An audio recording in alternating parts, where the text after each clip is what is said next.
property, but size doesn't necessarily mean space. The house is actually a good size from the outside when I've seen it. It's big. So I gather space maybe isn't the problem, is it just how you're using it? Even though it is a big house, it just doesn't work for all of us. What does home mean to you?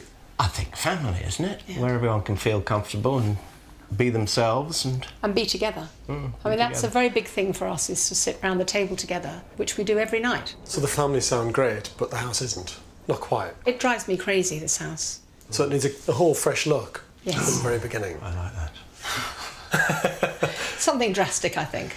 Something Good. drastic. I like the sound of that. That sounds really good. Should we go and have a look around? Yes, lovely. Okay, great. Just off the kitchen is the conservatory dining room. A nice enough area, but the space just doesn't work for the family. As soon as there's 2 of you or 3 of you, you can't make a group. So you have to start dragging a chair across from over here, which, apart from the fact that it makes a horrible noise, means you're then blocking the door. I know exactly what you mean, though, because you've got this opening here and that opening there, so you're coming through this way, so it's a route. Coming through from that room, so it's a route. Yes. There's just no sort of calm space, is there? No. It's all sort of circulation at the same time. On the surface, the living room looks great, but to me the space still feels awkward. It's the way you've lived in a house for 20 years, that things become perfectly positioned, don't they? I mean, if you move that sofa that way, it hits the door. If you move it further back, it's too far away from the fire. And it's like this sofa here, if it goes left, it's going to hit that furniture. If it goes right, it's going to go across that opening. So things just become perfectly, absolutely precisely positioned. Yeah. But it still doesn't work. It's really funny, because I'd never thought of it like that, but you've got it in one. I mean, and I've lived here for 20 years, and you've just walked in. Upstairs, Annie and Don share a small room at the back, while their 21-year-old daughter has the biggest room in the house. But I've just discovered a bigger problem. Heathrow. They come directly over my bedroom. The terrible thing is you get used to it. Do you? Yeah. I can't imagine ever getting used to it. It would drive me mad. Well, that's why we have to have this rather clunky double Secondary glazing. glazing. I was really looking forward to staying tonight until you told me about the flight path. On the top floor are 3 final rooms, the 2 boys' bedrooms and Don's music room. See, it's quite interesting, this house, because most people would look around it and say, well, it's fantastic. Look at the size of it, you've got all that space. But it's not really about that. They've got a big family, 5 adults, each with their own requirements, each living in a certain way. And most of the rooms just don't work. Small bedrooms, office spaces on the same level, a kitchen dining area downstairs, that just doesn't work either. I've got a feel for a lot of the problems now, but to try and come up with ideas of just what's unique to them, I'm going to have to spend the night and spend more time with them, I think. And this is the rest of the clan. Charlie, Will and Georgie. Now the space problem really hits home. So what's it like living in a home like this? It's a bit crowded, to be honest. I'm on the sofa tonight with you here, so... I can't believe that you've been kicked out of your room. Just let me stay. I feel so guilty. So how's the house changed then over the last sort of 20 years? They tend to sort of try and make over rooms, you know, here and there, and they've tried to do that on and off for sort of 20 years. Well, we're gone. But this is their chance to sort of remodel the whole house, as they wanted to, I think, originally, and they haven't yet had the chance to do that, you know. All I know is that something's got to give, because I just don't feel we can carry on the way we are. It's just too much going on, and there's just not enough space for us. What have I let myself in for? Must leave my head looking at. I think this might be the trickiest one so far. Yeah, I need a drink. Quickly. Well, here's to Happy Homes. Yeah. Thanks for having me. Thank you. Yeah. I think this will give you inspiration. Yeah, lots, I hope. Cheers. From spending time with them, it's clear the kitchen is the heart of the home. But it's not until after a night's sleep that I realise the extent of the problem with being on the Heathrow flight path. It's 6 o'clock in the morning, and I've been woken up by this. Just listen to this. Every 45 seconds, you have got the biggest aeroplane flying in to Heathrow Airport, making all that noise, and the secondary glazing that they've got does absolutely nothing. It's the last family breakfast in their home as they know it, because today's the day the Goulds move out and leave everything to me. But are they really up for it? I feel that we're ready for a big change. This is going to be a huge change. It will take something as dramatic as this in order for us to be able to move on to the next phase. Well, since yesterday, my brain's just been sort of in overload with tons of ideas of what we could do. And I've kind of got a scheme in my mind, but I think it's just going to come down to time and money, really. Big house it may be, but 5 adults take up a lot of space. There's no flow between the rooms, and what space they have is interrupted. But my plans are all dependent on their budget. So this is it. How do you feel at the minute? Well, I think you've got us pretty well down, haven't you? I think you've understood us as a family very well. I see this as a beginning, not as an end of how things were, but as a beginning of how things are going to be. Okay, time for the check. Shall we? Come on. The big moment. Hmm?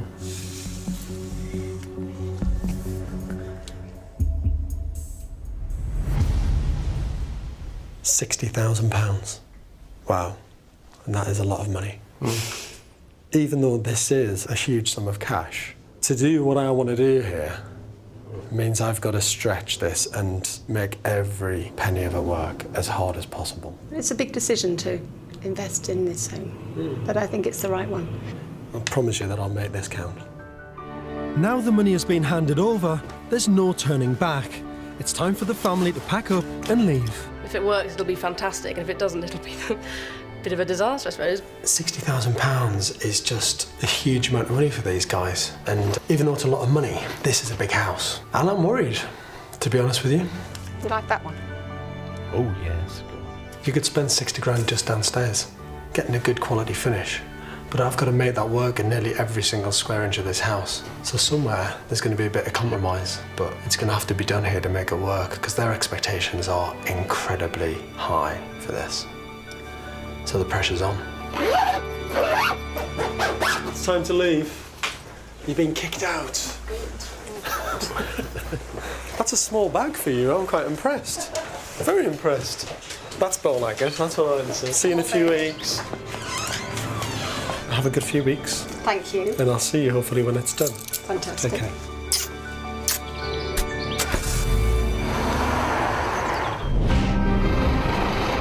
As soon as Don and Annie are out of the door, in come the removal men, and out goes the 20 years worth of clutter. Like a lot of British homes, Don and Annie's house was becoming literally choked with too much stuff. Which brings me to one of my gripes. In the last 5 years, nearly 3 million homes have knocked rooms together to create multifunctional spaces where office, living and dining are all combined. With an estimated 600,000 homes doing the same thing each year, this is a trend that's not going away. As you can see at Don and Annie's, it's not that easy to get right, so listen up. Take this space. I'm sitting here in a nice comfortable chair trying to watch the television.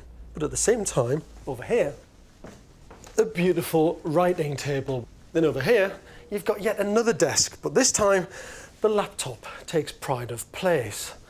Then over there, you've got a baby grand piano. So when someone's trying to play here, over there someone's trying to work, over there someone's trying to watch television, and over there someone's trying to write. To make a multifunctional space work, it has to be big enough. So to get it right, make sure you organise the room well with clearly delineated areas. Don't overcrowd it with large pieces of furniture and keep things simple and clutter-free. Finally, use matching fabrics, colours and accessories to give the space cohesion. With their belongings gone, the space in the house immediately becomes visible and the removal of Don and Annie's kitchen can get underway.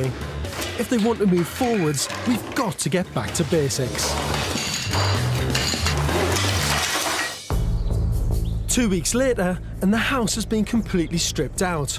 So I now want to show Annie and Don the extent of the unrealised potential that's been right under their noses. It's my job to see through people's clutter and mess, but others find it hard, so I've got a dramatic plan. Now what's interesting about any home is that you fill it with so much stuff, it's unbelievable. All of your furniture, all your books, kids' toys, and you've also painted it God knows how many different colours over the years that you can't really see the wood for the trees. You don't realise how much of a good house you've actually got. So what I'm going to do now that we've stripped everything out, kitchen's gone, furniture's all gone, is I'm going to spray everything white so Annie and Don can see their naked house for the very first time. Always a good look, these things.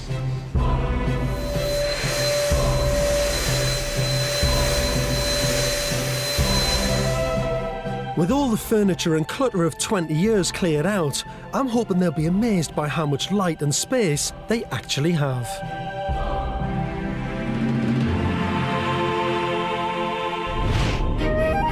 First, fellow architect Angela Brady is on a mission to reveal style secrets from around the world. This week, she's in Germany, where eating, drinking, and being together as a family is all part of the culture.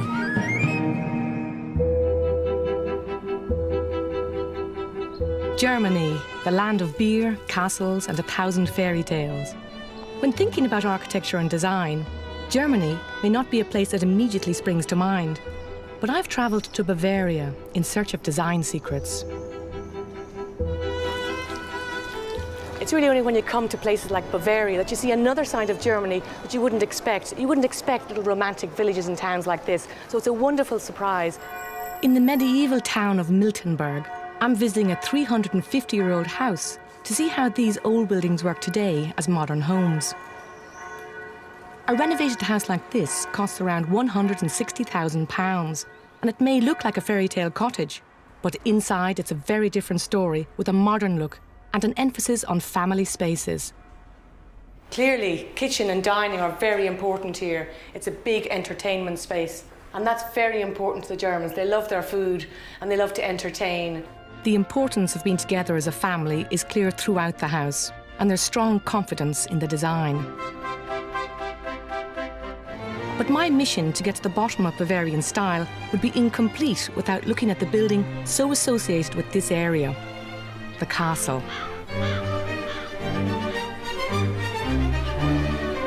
Hidden away in a wooded valley is one of the best examples of architecture in this area, the fairy tale castle of Mespelbrunn. Protected by forests, a moat, and thick walls, this is a proud and strong building that's remained unchanged since it was built 500 years ago. And it's this confidence and solidity that's at the heart of the design here. Within the centre of the castle is this wonderful protective courtyard, and you can see that it's the seat of power. And that's reflected in the type of architecture that we're looking at. It's strong, it's powerful, and what's of particular interest, I think, is that they used local craftsmen which were particular to this area. And you can see here, this might look like quite a crude column, but in fact, this is typical of Bavarian architecture in the 1500s.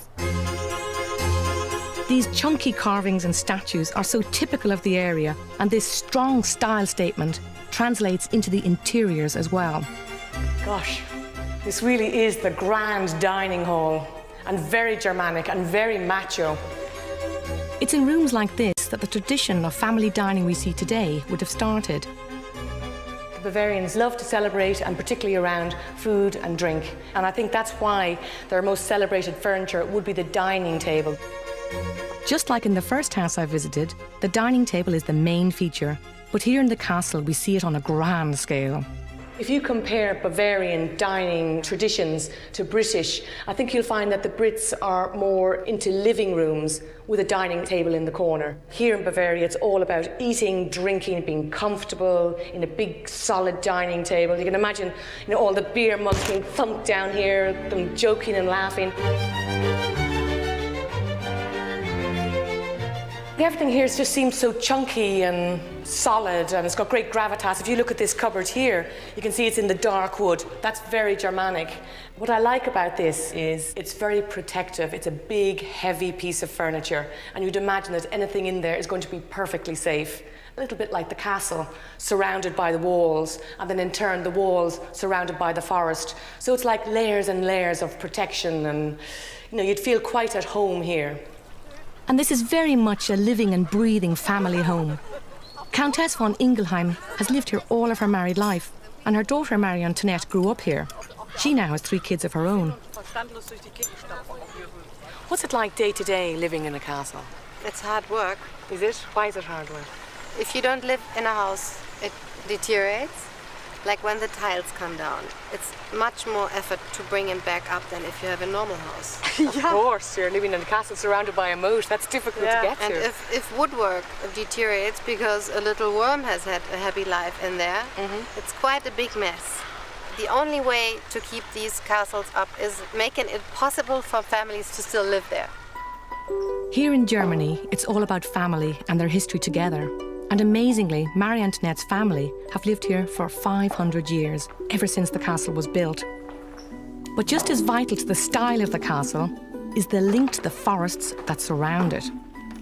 Wow, this is the main bedroom, and it's very Bavarian. You can see that in all of this wonderful dark furniture that you have. This bed is the centre point in the room, and it's just fantastic. And if you look at the carving here, you can see that the green man has been carved into this solid oak, and the green man is the symbol of the forest. And you're looking right out at the forest there, you know, when you're lying in your bed, and this will protect you, and it protects you from nightmares too.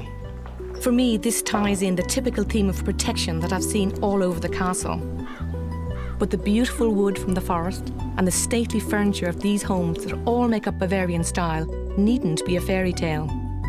Later, I'll be seeking out a few key items to get a hint of Germany back in the UK.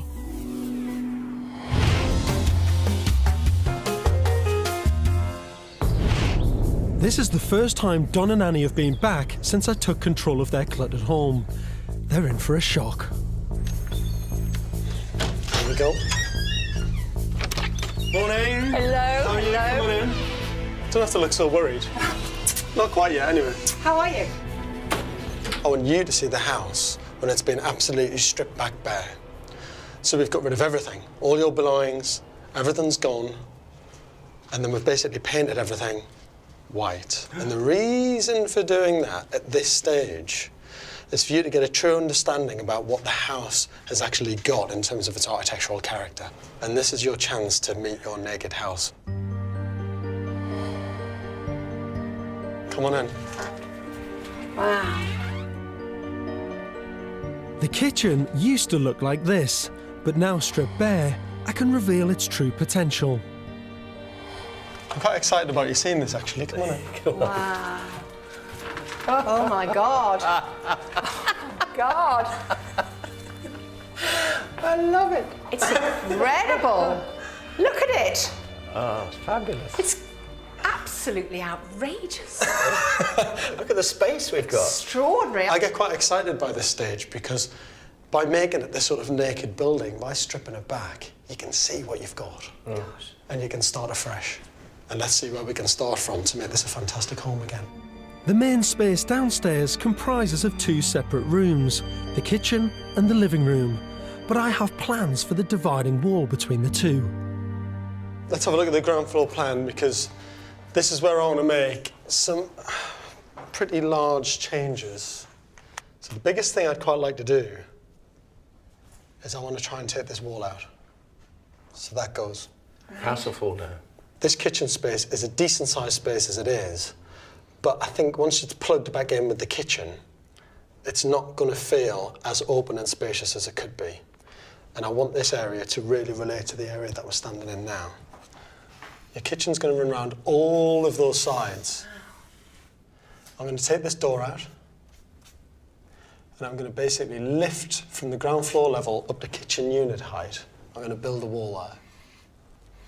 So when you're standing here, in this space in the kitchen, you can get a visual link out to the conservatory out the back, but it's not this sort of route through the kitchen, which I think really annoyed you guys a lot. What I'm then going to do is turn the kitchen round here and give you quite a deep countertop.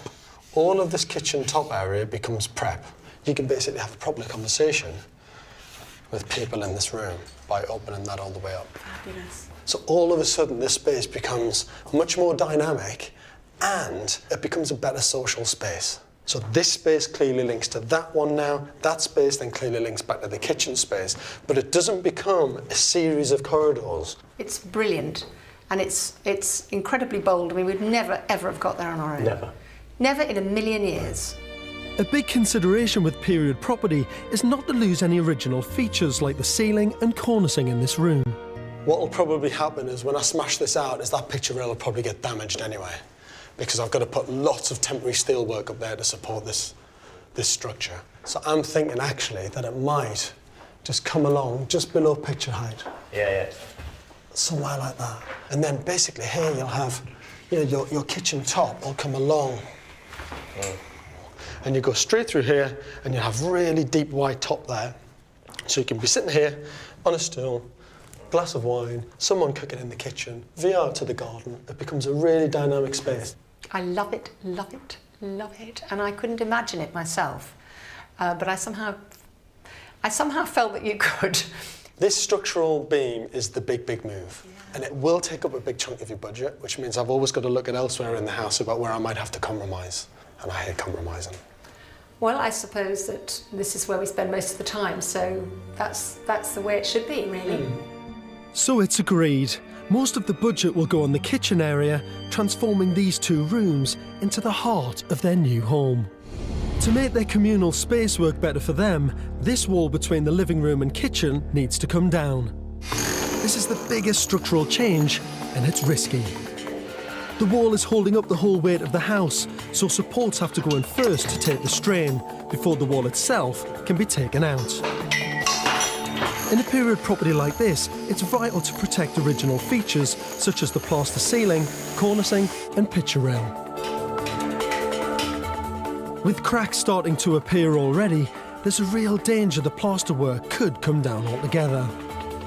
If this happens, it'll cost around £4,000 to replace it, which would cripple the budget. So as the wall comes down, it's a tense day on site. Meanwhile, upstairs, I'm going to do some room swapping.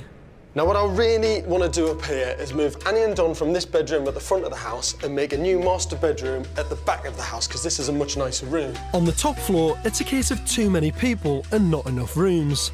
Annie and Don's 24-year-old son, Will, is still living in the room he had as a child, which he's clearly outgrown. Next door is Don's music room, which is bigger and would work better as Will's bedroom. So to do this, I have to find a new place for Don to escape to, and I have an idea up my sleeve just for him. What I'm going to do for Don is create the ultimate dad's dream, a shed in the garden, which he'll love. If he's working downstairs, he gets a lovely view over the garden space, and it can be more creative than ever. And better than that, he's away from Annie and the kids. So it's goodbye rickety old shed to make way for the new shed on the block. Garden rooms are a great way to gain space, and they come fully insulated and ready to wire up to the mains. A basic model will cost between £5,000 and £13,000 and will last at least 10 years. They take just 2 days to install, and so long as the floor area is less than 15 metres square, they don't need planning permission. But always check with your local council, as there are exceptions. Chocolate biscuits.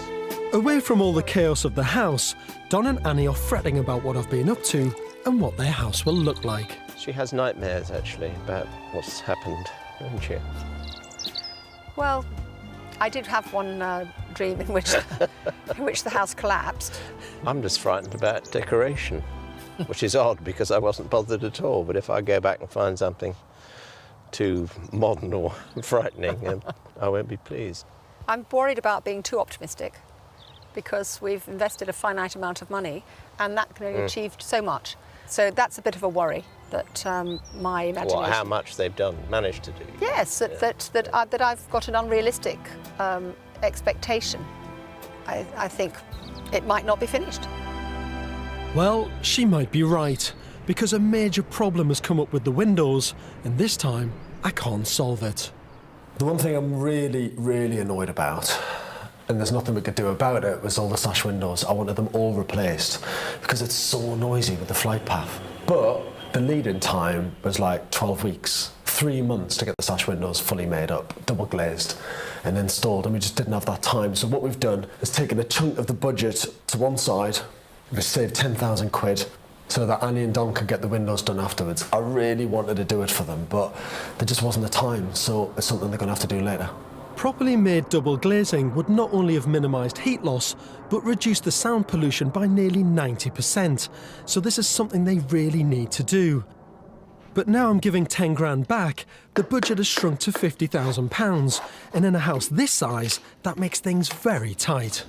I think their expectations are unbelievably high, and I think too high for how much money they've got. But we've made every single penny count. And this is not makeover, this is not cheap building stuff, this is a proper building project with big structural changes.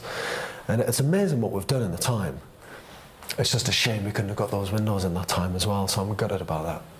Absolutely gutted. The kitchen wall has successfully come down, with only minimal damage to the original plasterwork. But today is another big day, as the steel beam that will take the weight of the house has arrived. At a colossal £10,000 all in, this is the largest part of the build. It may seem extreme to invest almost 20% of the budget in just one area, but it'll completely change how Annie and Don use all the space on the ground floor. And now that it's in place, the build can move on. So with the build progressing, I've got a chance to find out more about Don and Annie's taste. Now your home, but more importantly, all your belongings within it, say so much about your personality and character. So I've brought them to a lighting showroom with over 600 lights to choose from. If you were a table lamp, which one would you be? And what clues would your choice reveal about your character? I've brought you here because I want you to try and find the dream table lamp of your choice. It's all about you as characters and personalities. So if you had to pick something that summed up you, what would it be? This is quite pleasing. It's what I think Annie would like. I might be wrong.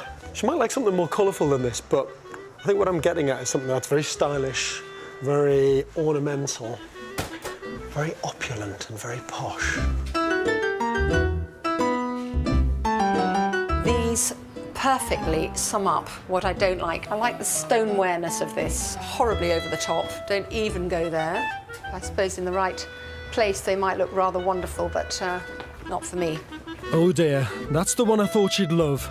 Looks like I'm going to learn something about Annie's style. I think I've seen all of them now, and probably that's the closest one. Why did you go for this? Because it's all crystal. I love the round globes. Mm-hmm. It's quite nice actually, it's very simple. Yeah. And it's solid. That's actually a little bit more controlled than what I thought you were going to go for. I thought you were going to go for something that was a bit more ornate. These urns. Yes. Because I thought you might like those. Still quite simple, but with some decoration on them. They're very classical. The square shade, the silver, it's a little bit daring for me. It's not something I'd ever pick. In a funny way, it's very similar to the crystal ones. And there's something very pure about it. Yeah, very simple. So that's a big clue. Annie loves high-quality classic pieces, but she's not a show-off. Something I'll need to bear in mind when furnishing her house. No, that's not me. It's much too pretty and... Oof. I think Don might struggle with this. I mean, to be honest, asking any bloke to pick a table lamp is, you know...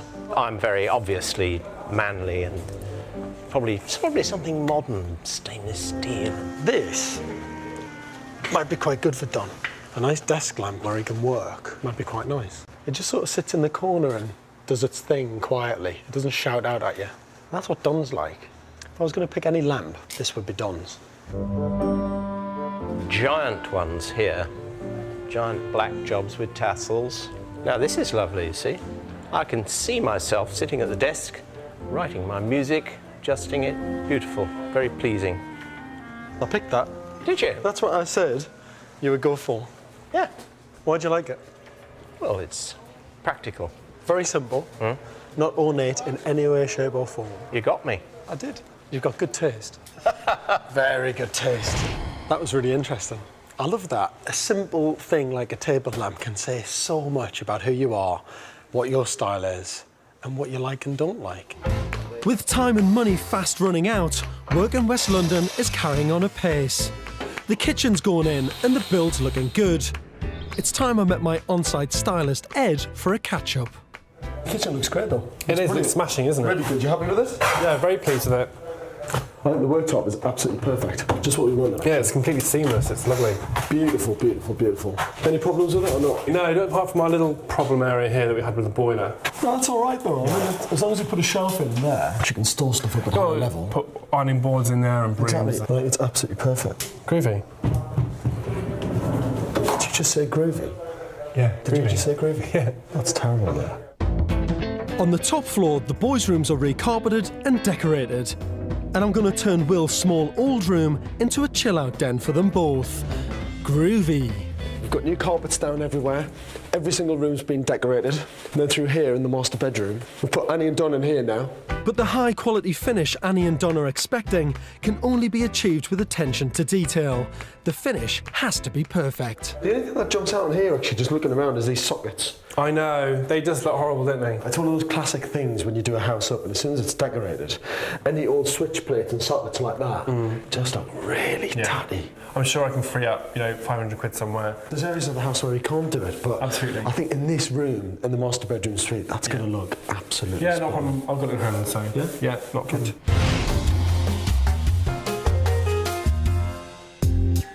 Earlier, I went in search of what makes Bavarian design special by visiting two different properties, a medieval townhouse and an ancient castle.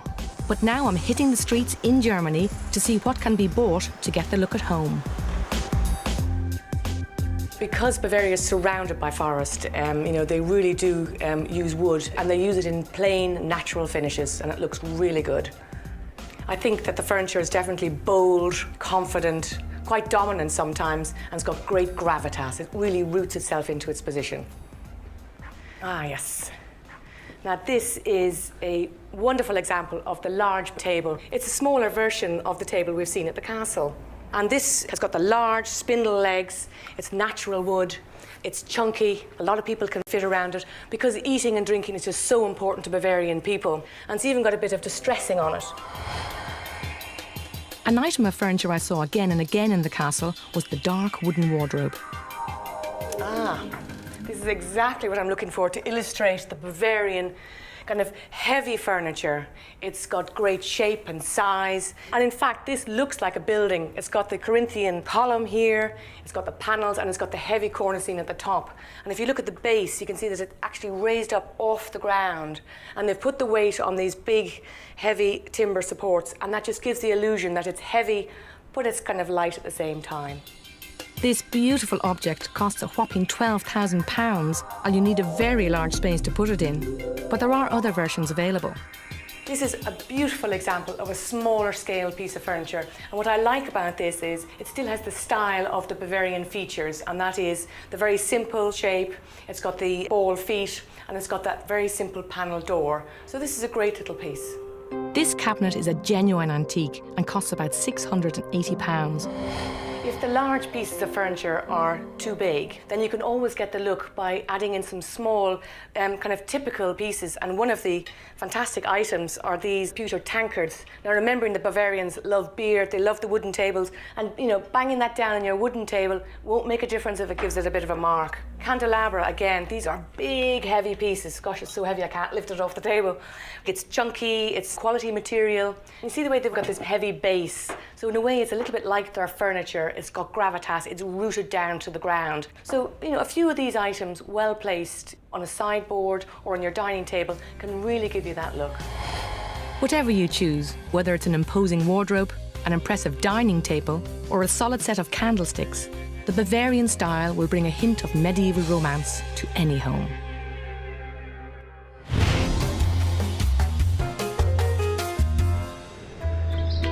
Don and Annie are returning home tomorrow, and there's still loads to do. Their budget has now been spent on the structural changes, so we're going to make up the rest and provide the finishing touches. Annie's tastes have always been the major challenge. She's a classy lady, but I've learned she's not a show-off. She hankers after a fresh look, but loves traditional and cosy. The kitchen does just that, with a country feel, but in the details, there's a modern twist. With 5 adults, it needs to be a practical space, so this American-style fridge freezer should work well, and these great kitchen appliances will make catering for a family easy. The whole house has been freshened up. but the fabrics and palettes we've chosen avoids that cold, clinical look and keeps the ambience relaxed and warm. Coming up, will they love it or loathe it? Annie and Don return home. Oh my. I think I'm probably more nervous about this one than any other house, really, because I think Annie's just got such high expectations. And we've worked unbelievably hard to transform this house, and I think it looks brilliant, but whether she's going to like it or not, I don't know, to be honest. After 11 weeks away, Don and Annie's friends have turned up to welcome them and their daughter Georgie back to their new home. Come on in. Hey, George. How are you? Yeah. Come on through. I'm going to show you the first room. Are you ready? Yeah. Oh, yes, I think so. The living room used to feel a tad awkward and old-fashioned. Now it's bang up to date and crucially links perfectly with the kitchen, which has always been the central point of the home where everyone congregates. This used to be a congested area, but removing the wall has made this a space where the whole family can be together effortlessly, something that was the #1 priority to them all. I don't. Where am I? I don't believe it. Good Lord. Come on in. My God. It is your house. You're allowed in. It's your I home. don't think it's the same. Outrageous. Is it the same place? It's completely different, isn't it? It is a dream kitchen, isn't it? No, it's fantastic. It's great. Such vision. Blocking up the old kitchen door into the conservatory has completely transformed the space. The kitchen's no longer a corridor. Creating a hatch might seem a bit 1970s, but this one works for them as they're always entertaining. Now whoever's in the kitchen won't feel cut off from where the party's at around the dinner table. I just couldn't imagine this bit before. Even though we came and looked at it and you told me what you were going to do, I just couldn't imagine what it was going to look like. It's not just about placing products in a space and painting it a nice colour. It's about making it your home. So by me staying here, got a real understanding of how you guys lived. They wanted something fresh and new, but not too contemporary. So the classic-shaped sofas and chairs keep it traditional, but the cool colours and velvet cushions keep the look up to date. One of the things I was worried about in the time that I've been away is that what you did couldn't live up to what I might imagine, and that I'd be disappointed. But actually, I couldn't imagine anything as beautiful as this. My pressure has been, can I live up to your expectations? So far, so good. We'll have to raise our game. The old conservatory was never somewhere the family could gather together. Now it's an elegant dining room, perfect for parties and family entertaining. The neutral colour scheme keeps it modern and elegant, while the wooden furniture adds warmth and tradition. Now I've blocked the opening up over there, and it's more of a sort of servery area. Basically, it means you're not getting people walking through and trying to navigate around the table. By moving it that way, it means you can have a conversation with someone in the kitchen, still see the garden, and I think keep this route clear. It's lovely. It's so light. It's great, isn't it? Yes. Don, I've got a surprise for you. Go on, then. Come on. Darling. Your office You haven't. Oh, no. has moved from that horrible loft upstairs. Oh, my God. There's your office. Don's old music room on the top floor was cramped and too close to the bedrooms. By knocking down the old shed in the garden and building him this music den, he now has a fantastic creative space away from the main house to feel inspired. Come and see this. Actually, you go first. Go on. This is your den, not mine. You should lead the way. Lord, it's outrageous. It's beautiful. It's a real studio. And to make Don feel at home in his studio, I've bought his desk light that he picked out at the lighting store. It's such a personal thing, and it's really beautiful. It's really lovely. I think you've really understood us. Well done. I'm happy you're happy. You're It's happy. made my You're day. happy now, Don. You're happy now. It's made my day. Yeah. Hey? You can all clear off. Close it down. Back inside, the overstuffed front room that wasn't working as a multifunctional space has been turned into a beautiful drawing room with comfy sofas and warm lighting. These antiques, which were lost amongst the clutter, now get the space they deserve. The natural colour palette helps make this room a relaxed haven. The fabrics are simple with the odd splash of colour. All topped off with a homely open fire they can now really sit back and enjoy. Okay, I'm going to close my eyes. You're going to close your eyes? I'm going to close my eyes I'll close till mine. Don's in Go on. here. Okay, Open. I'm opening. Yeah. Oh my. It's outrageous. It's exquisite. As you know, we decluttered everything because you had Yes. so much stuff in here. Everything that we had now looks lovely because you can see it. We couldn't see the things we had before because they were all piled on top of each other. Is it what you imagined? Just in this It room? is actually nicer than I could have imagined. Yeah. Yes. I don't have that imagination. Upstairs, Georgie's huge but soulless bedroom has now become a suite for Annie and Don. The colour scheme is calm and restful, but velvet curtains and cushions add a touch of luxury in that understated way that Annie loves. Their old bedroom is now a stylish escape for Georgie, and the boys' bedrooms now reflect their age. It's important to an adult family of this size for everyone to have their own space to retreat to. So to give the boys more room on the top floor, I've turned Will's old bedroom into this snug. Absolutely incredible. So much more space. It feels like twice as much space, doesn't Yeah, it? it does. Well done. Well done.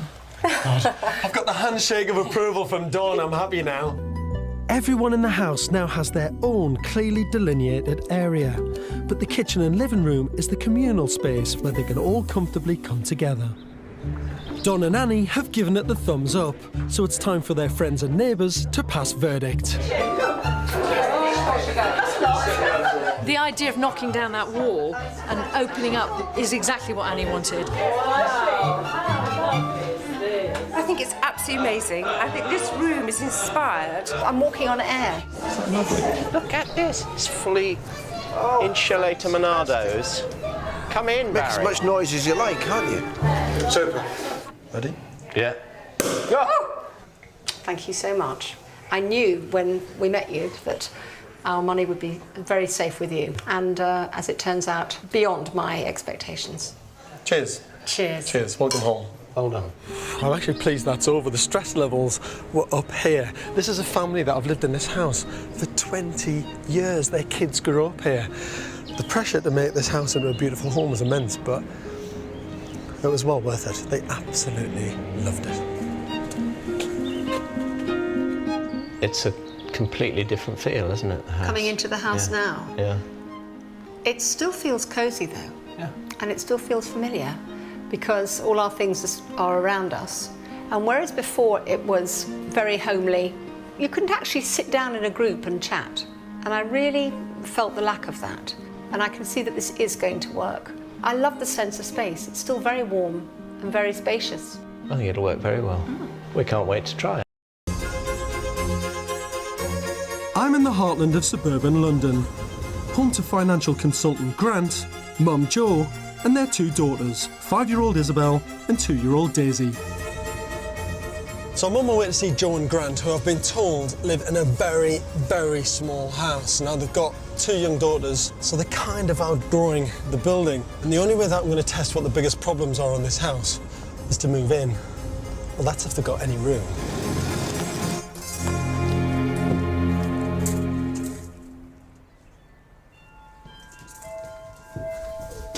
I like Belle. Hello, George. Nice to meet you. How are you? Nice to meet you. Come on in. It's small, isn't it? It is quite small, yeah. You quite like it here. We love it here. We've got really great neighbours, and the school's just around the corner as well. We love the sort of the location where we can easily get into London, be it by car or train. Everyone that we know is around here, and we don't really want to lose that. It's just perfect, really, apart from the size of the house. Do we have a look around? Yep. This is tiny. It is. Yeah. Absolutely tiny. So if it's just me Barely in the week Girls, on go my on. own, You squeeze through. Do you want to go to the garden? go and play. I don't think there's room for 5 of us. There you go. There you go, sweetheart. I can see the problem. I mean, even just Yeah. opening the oven like this, once you've done that, no one can get past. No. So Full if I'm stop. cooking and my smoke alarm's going off and I'm that side, I've got to shut the oven, get past, turn the smoke alarm off and then get back. And then the kids are out in the garden, they want to come back through. Then the washing machine's going, I've got to try and open that, and it's just not working. That's probably quite dangerous as well in summer, isn't it? Because if you've got a pan of like hot water Yeah. or something there, and the kids are trying to get past. Yeah, Yeah. it's not ideal. No. Definitely. I'm starting to get a handle on the problem now. Yeah. Tiny. Yes. Shall I have a look upstairs? Yeah, come on. That's the fastest tour of any ground floor house I've ever done. It's probably the smallest house you've It's ever been. true. This is the bathroom. Yeah. It's a bit tired. The biggest problem in here, there's no shower. So what do you use now? That shower head? Little shower head. So, Yeah, it's you know. not ideal, is it? And then again, there's no storage. So we've just got... Oh, one little stuff, cabinet and then stuff everywhere. And then the bedrooms? Very pink. She's gone super pink, hasn't she? Girl, yeah. This is where you're sleeping tonight, John. Am I? You are in the fairy Princess bed. bed. It's all ready for you. Primarily the kids' clothes were actually stored in this room. We store our coats down the side of the wardrobe. Oh, see, there's stuff there in the and corner. she always thinks it's like a monster down the side of the bedroom, which she doesn't like too much. So space-wise? Space-wise, it's not a bad bedroom. She loves it in here. Space to be in. More storage, more integrated storage, probably, Yeah. and probably keeping the pink. Don't get rid of the pink. Yeah. I'm not going to stop that one, I tell you. I get myself in all sorts of trouble. Your room? Is that in here? Yeah. You have got a lot of stuff, haven't you? I mean, all this Yeah. cases everywhere, stuff that you can see all the time that you'd prefer to be out of sight. Yeah, exactly. Not the most romantic space in the world. Not romantic, and doesn't have that luxurious feel that I'd like. Okay. You This is teeny room. Luckily, it's for a teeny girl at the minute. Yeah. Yeah. I mean, it's fine at the moment, but again, going forward a couple of years down the line, we're going to need more space. And Yeah. just She's to got a get toddler used bed to at the it. moment, but what worries us is when she needs a big bed, Yeah. what are we going to do? I feel like I'm in Daisy's doll's house for real until I step outside. This garden is huge, way out of proportion to the house, and it's already led to some pretty extreme storage solutions. This is the other problem we've got out here, because we've got no storage, so this Okay. is one of the sheds we've got. Just one of them? Yeah. Oh, you got another one over that side? Got another one over that side. This is my tumble dryer. And then all my pots and pans. You know, I have to come out with the washing, put it in the tumble dryer. Absolutely Really miserable. nice. So you're basically having to sort of literally extend your living Yeah. out here Exactly. into this space with these little mini sheds of stuff. Yeah, God, you've got I know. another shed down the bottom there. This is Shedsville. Yeah. Joe and Grant have already obtained planning permission for an extension. A good one could be the answer. Come on then, let's go back to the kitchen. Not that all of us can be in here at the same time though. No.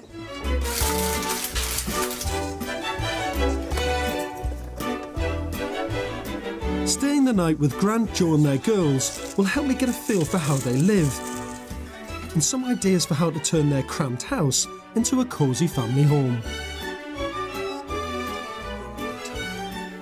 It's honey, of course. This family are just crying out for more space. The house just doesn't work for them anymore. Upstairs, one of the kids' bedrooms is good. And then out here, it's kind of mad. In these little sheds, they've got washing machines, pots and pans, everything, trying to come out in the winter and get things that you need to cook and live. Just seems bonkers to me, especially when the garden's this big. The living space and kitchen area are absolutely tiny, but I'm moving in there tonight to see how I cope.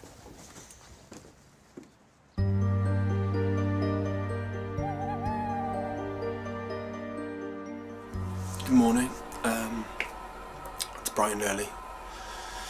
It's about 20 to 7. And I would have slept all the way through easily, but I was woken up by the bloody boiler. That big boiler in the corner. As soon as anybody in the house turns on the hot water, turns on the central heating, that beast of a thing kicks in. There it is. All systems go. That has got to get taken out in this bedroom, not just for safety, carbon monoxide reasons, just because of the bloody noise. No wonder poor Isabel is always dreaming of monsters. As the girls head off to school, it's time for me to have a little snoop around. I think this is probably one of the smallest houses I've ever been in. I'm not joking, it's tiny, this place. This bedroom, it's pretty good. It's super pink, but the girls love that, so that's absolutely fine. But looking around, there is work that really needs to be done. I mean, this window, oh my God, it's an old double glazing unit where there's so much moisture inside there. That's like fungus. Shifting a boiler isn't cheap, but they really shouldn't be in kids' bedrooms. Grant and Joe know the dangers of carbon monoxide poisoning, so they've installed an alarm to warn them if gas ever leaks. But I'm set on getting the boiler out of there. Now this bathroom, it's small. I mean, you can get a bath in it. Storage is absolutely terrible. And there's no shower. And for the girls, this is a disaster. Look what they're using. Look. I remember these. About 1976, using this in the bath in my mum's place. These girls need a shower. They deserve one. And Mum Jo desperately deserves a bigger kitchen. Spending time here has helped me come up with some really strong ideas. But in the end, it's all about the money. And this family don't have oodles of cash sloshing around, so every penny matters. Okay, the moment of truth.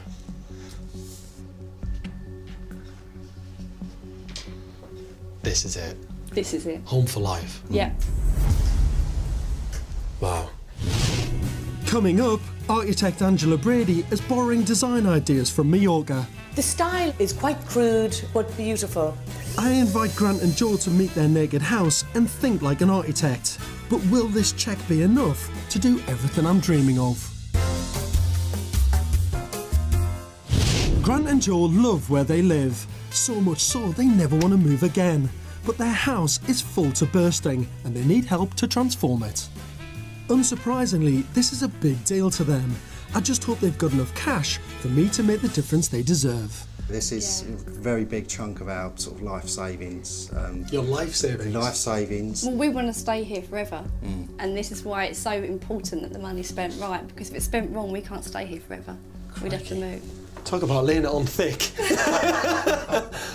Okay. Come on then. Well, check. Check here for you.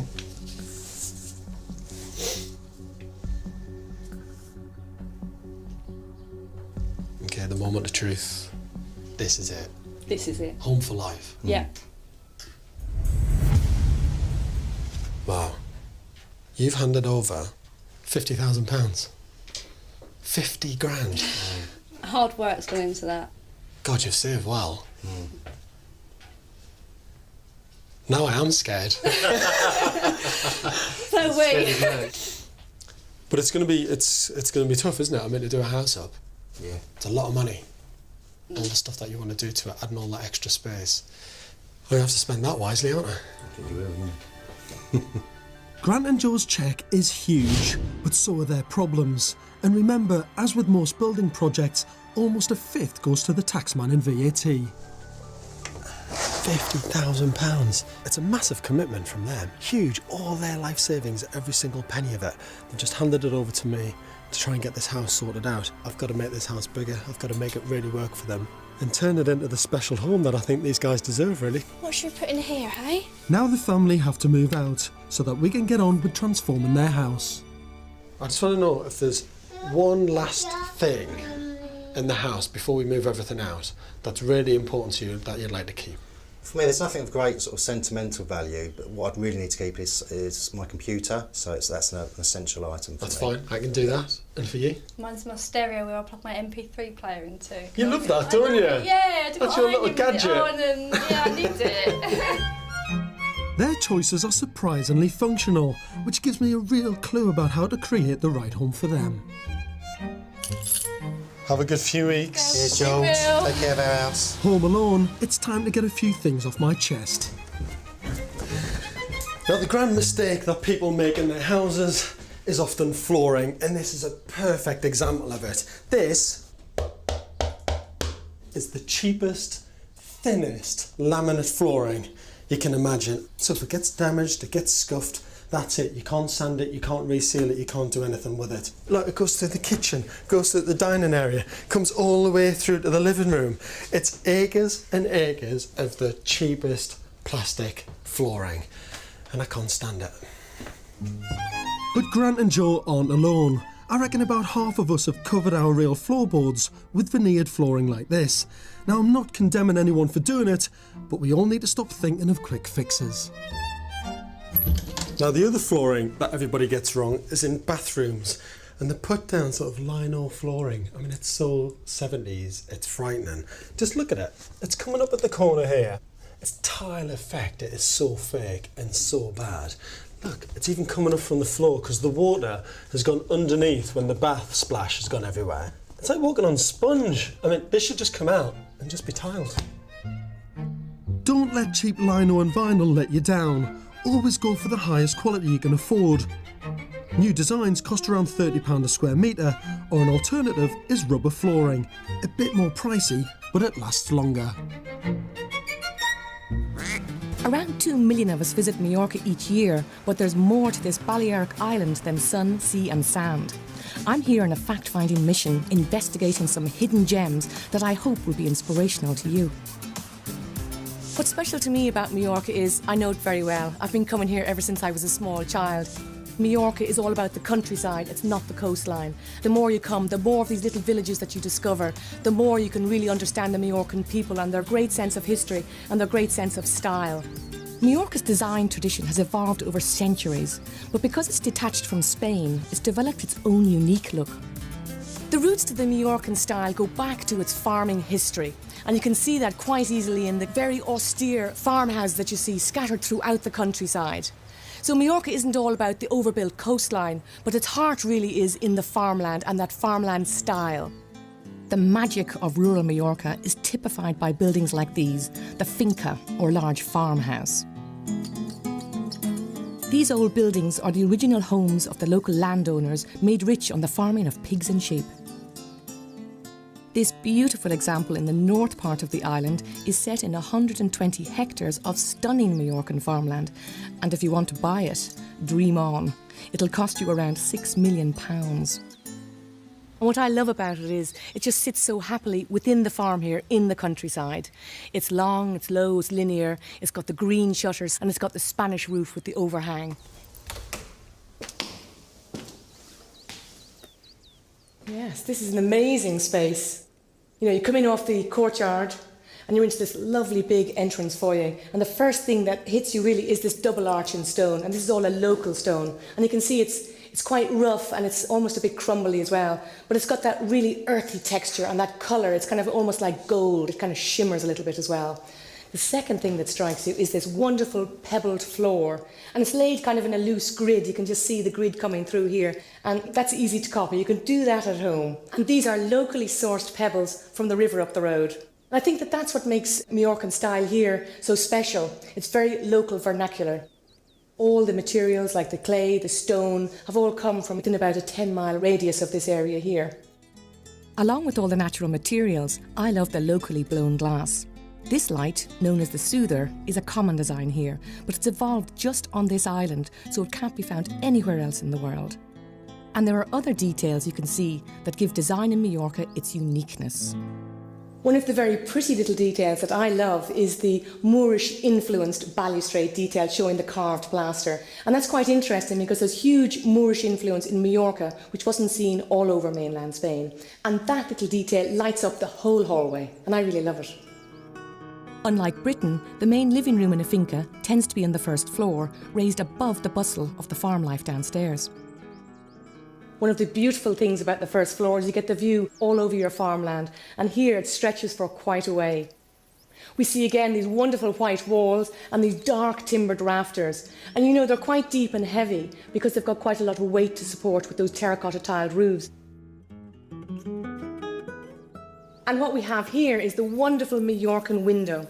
And it's got this triple shutter system. On the outside, we've got the green shutters, and they're for shade and for ventilation. And then we have the inner window, which works like an ordinary window. And then we have this blackout. I love this blackout inner shutter. I think that is so practical. It also acts as a security measure. I love this system because I personally hate curtains. They never block out the light.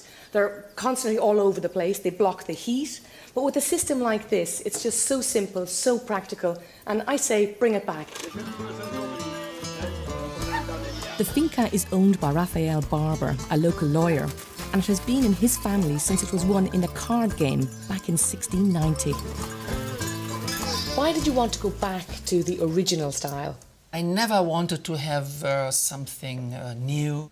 I wanted to have something like it always was. When I got it 30 years ago, it was a ruin. I rebuilt it, and I wanted to have it like it was 300 years before. How important is this house to you? Wherever I've been on the world, I think when I think about a place where I can really rest and be calm, that's this place. I put a part of my heart here.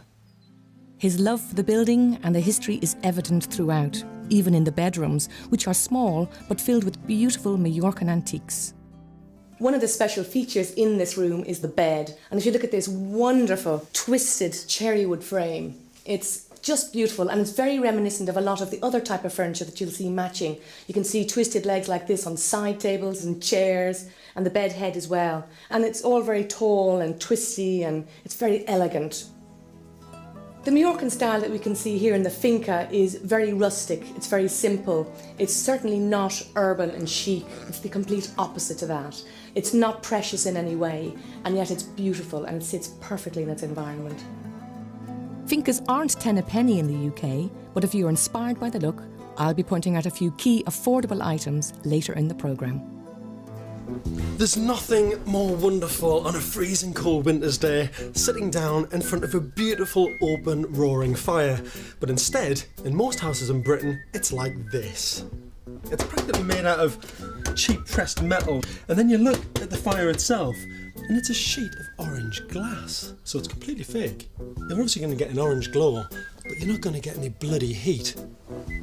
If you've got a fake fire like this, you'll need to wrap up warm, especially as this one doesn't even work. The fire should be the heart of the home. It should be beautiful. There should be a real flame. It being all romantic, cosy and warm. But instead, we've got that. Back on site, the family have flown the nest. Time and money are of the essence when it comes to expanding this teeny house into a family-sized home. The builders ripped everything out, stripping the house back to its bare bones. When you've lived in the same house for so long, it becomes cluttered with all your stuff. So what I've done to give them an idea of the sense of light and space that they have here is we've stripped out all of their personal belongings and we're going to spray every single wall white.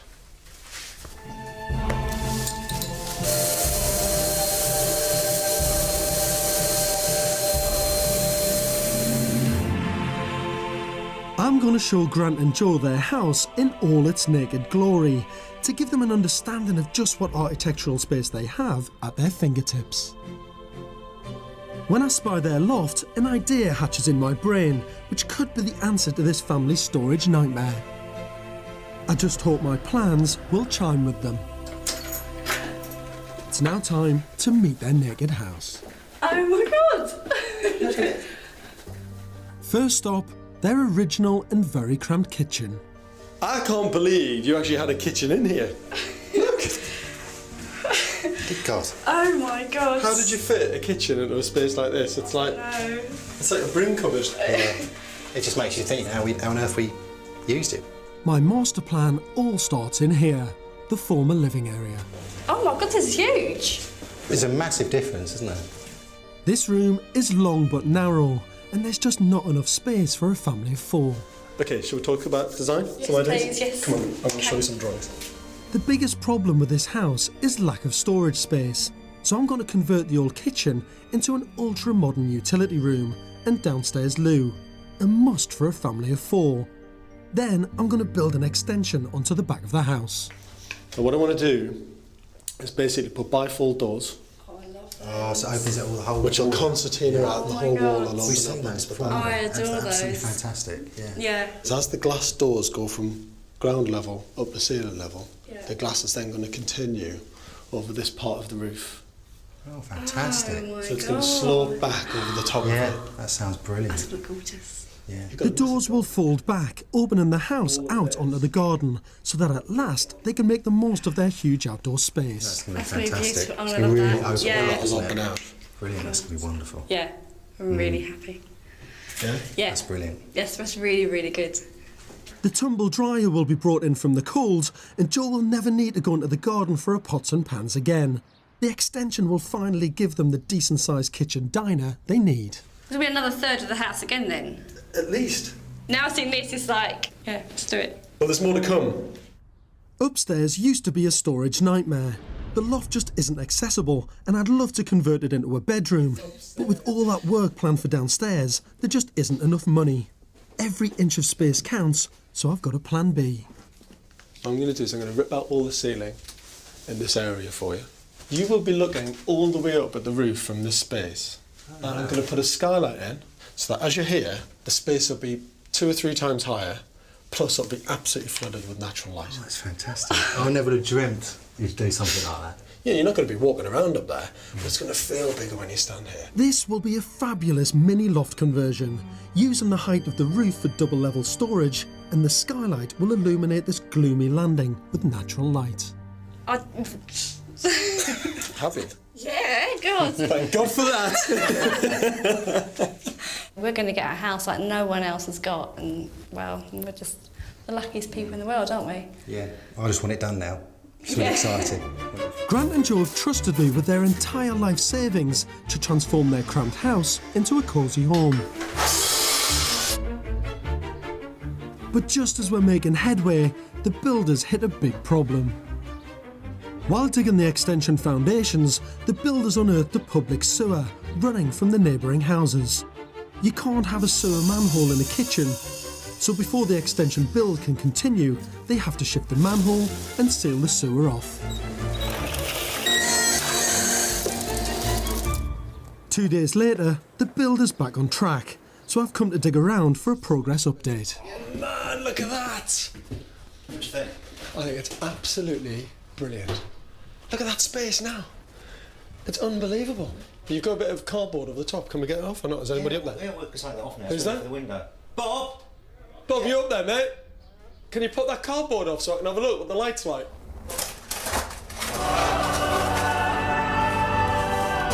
What do you think? Heavenly. Heavenly. That is absolutely brilliant.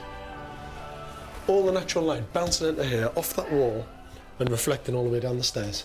I mean, what a cracking space this is, mate. It's absolutely fantastic. I mean, she's going to love this. You're going to get storage boxes all around there, all around there. 2-storey storage as well. This is absolutely brilliant. It really is. So do you need to get the skylight in? We do now. Yeah, that's our next job, George. If you want to give us a hand. Yeah. You're dragging me into that. You look as if you've got a few muscles there, Joe. All right. How are we doing? Just twist there. There we are. You there? Yeah, and lower it down. What do you think is? Good stuff. I'm absolutely chuffed to bits with that. The guys are grafting so hard, and I've had drainage problems at the back with the main sewer, but the guys are just cracking on with it. And that whole loft space with the new skylight above just brings that house to life for me. We've still got a fair way to go though, and once that extension's wind and watertight and the roof's on, I'll be much happier, but so far, so good.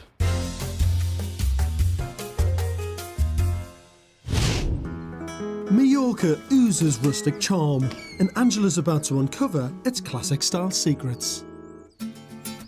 Earlier, I was searching for the traditional Mallorca, away from the tourists and the beaches, by visiting a rural finca in the north of the island. Now I'm hitting the shops to see how you can create this look at home. Traditional Mallorcan style is very rustic. It's very authentic. It's dark woods. It's very simple. White walls, very country. No frills, no big fancy fabrics. It's just clean cut and cool. I was particularly struck by the hand-blown glass at the finca, so this is a great place to start to get the style of the island. Mallorcan glass is so distinctive. It's been manufactured for hundreds of years, and I can immediately spot one of the lights that we saw in the finca. The style of the Mallorcan glassware is quite crude but beautiful. It's handcrafted, and everybody likes something that's handcrafted as opposed to mass-produced. This typical design is replicated not just in the pendant lights, but if you look at the upturned glasses, this is kind of like the bell-shaped light again. These distinctive colours of blue, green, red and amber, and some clear, they are Mallorcan colours. And because of the colour being so consistent throughout years, you can quite easily build up your own collection at home. Wooden furniture is a key characteristic of the Mallorcan look, and it's usually carved. The wood is locally sourced, like olive, for example. There's so many olive groves, it's only natural to use it in their furniture. One of my favourite pieces is the original and authentic Mallorcan side table. It's in dark wood, it's got the spindly legs, but what separates this from its Spanish cousins is this beautiful wrought iron tie, which kind of ties the whole table together. And that is so quintessentially Mallorcan that you will not find this piece anywhere else in the world. To really bring a decadent touch to the UK, think about the bed I saw in the finca. In the Majorcan bedroom, the bed head is the most important feature, and this really is splendid. I love this one. I'd love to have one of these. It's got this elongated, intricate twisting and turning. It's got all these little finials, it's got carvings, and it's even got a Madonna to keep you in check.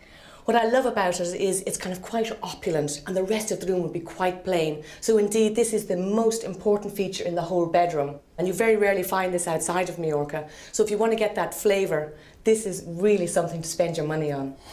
A taste of traditional Majorca can be brought to the UK in furniture, glassware and ornate woodwork. And it's in these details that the real charm of the island can be captured.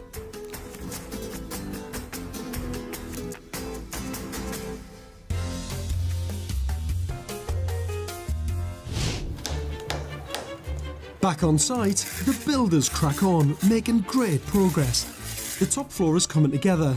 The mouldy windows are out, replaced with spanking new ones. The boiler's been moved downstairs, and the extension is really taking shape. But the roof of the extension isn't quite going to plan. The glass panel I had in mind is giving the contractors a headache, and I'm needed on site. They can't find a manufacturer who can make both the doors and the panel. To make my design work, it's crucial that the lines of the glass roof match the lines in the doors. The company that's making up the doors for here, they don't do the roof. They don't do the roof, so you can't get it from the same manufacturer. I mean, I know someone that does, but... Well, let's open the bidding. You know, time is of the essence here because we're going to be ready for that very shortly. A couple of phone calls later, problem solved. We've got a made-to-measure glass panel on order. With everything back on track, I'm leaving to meet up with Grant and Joe for a little psychological test. Furniture can be a real giveaway about your personality. It can be influenced by childhood memories, by your aspirations and tastes. And if you were a dining table, which of these would you be? I've brought Joe and Grant to this showroom so they can pick their perfect dining table. It'll be interesting to see what it says about them. Distance yourself from the house and just think about you. Okay. Style, taste, character, personality. I think this would be the perfect table for Jo. I think she would absolutely love it. I think it's circular in form, which means it's very good for entertaining, it's good for family and friends being around, because I think she's quite sociable like that. I like round tables. I think she quite likes dark wood. I like darker wood. I think this says a lot about her. I think it's perfect. But not too dark. This one here, or that one down there. Yeah, this one. That one. Change my mind, I like this one. Oh, here we go. Has she got the confidence to actually make a choice? Have you picked something? Yeah. Which one? I'm not telling you. Do you want me to tell you which one I picked for you? I've obviously got them wrong. Take that one. Oh, it was close, but I didn't like the woods. I thought what you might like about it is it being circular. I did. And quite good for your family, Yeah. quite sociable. I'd like a round one, but without these bits. So which one have you picked then? Chose that one. Why? I like the colour. Yeah. If that was in that kind of colour, I'd like it. So you'd like a round table, but instead you've picked a square one? I don't know.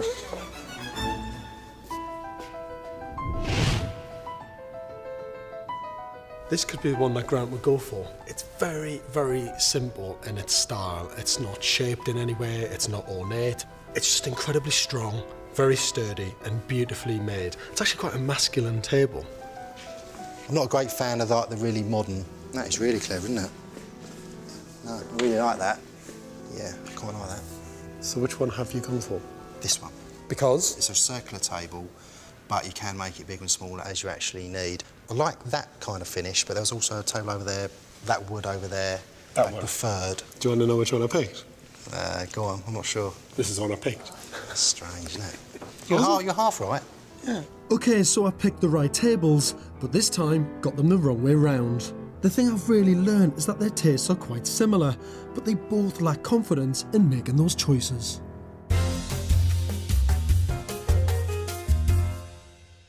Only 2 weeks before the family are due to move back in, I'm back in Grant and Joe's house to see how things are coming along. Oh, brilliant. Extensions up, doors in. Oh, fantastic. This is brilliant. This whole ground floor is just going to be absolutely amazing when it's done. What I'm really, really worried about now is time. when the guys are working flat out. But you look around and there's just so much left to do. Hopefully upstairs is looking a bit better. How you doing, you alright? Got the decorators in here, working really hard on the kids' bedroom. Got the roofers out here. Put a fantastic new roof on that extension actually, it looks really, really good. It seems that the only thing missing is the glass for the roof. I think I need to find Bob for the lowdown. What's going on with the glass then, the glass roof? Well, the guy that's manufacturing it, he's coming out hopefully today and measuring up. Once we've done that, he can manufacture them quickly, get that in, get the glass in, and then we're completely watertight. He's my glass boy as well, so he better not drop us in the crap. Because what he could have done is had the entire triangular unit made, couldn't he? Off-site, bring it in and drop it straight in. But the glass guy knows exactly how I work, and I'm pretty anal about things being perfectly aligned and spot on. Because I want those two frames in the roof to line through perfectly with the verticals of those doors beneath. I'm under the cosh as well, so, you know, I just want to get it so totally watertight. But what do you think of the overall look of it so far? Do you know what? Honestly, I love it. I absolutely love it. I think what you've done in the time is mind-boggling. I just wonder whether we've been too optimistic with the timing in the first place, you know? Well. With the glass panel delayed, there's only a tarpaulin between the elements and the new kitchen, leaving the builders with limited job options downstairs. But upstairs, it's action stations. We're laying new carpet throughout, fitting a ladder up to the loft, and installing a new bathroom suite. Finally, after a 2-week wait, we can all breathe a sigh of relief as the glass arrives. Once the roof is finished, the build can shift up a gear, and the guys can get on with final details. Band of brown there, band of brown there, and then we'll keep this door where it is. Yeah.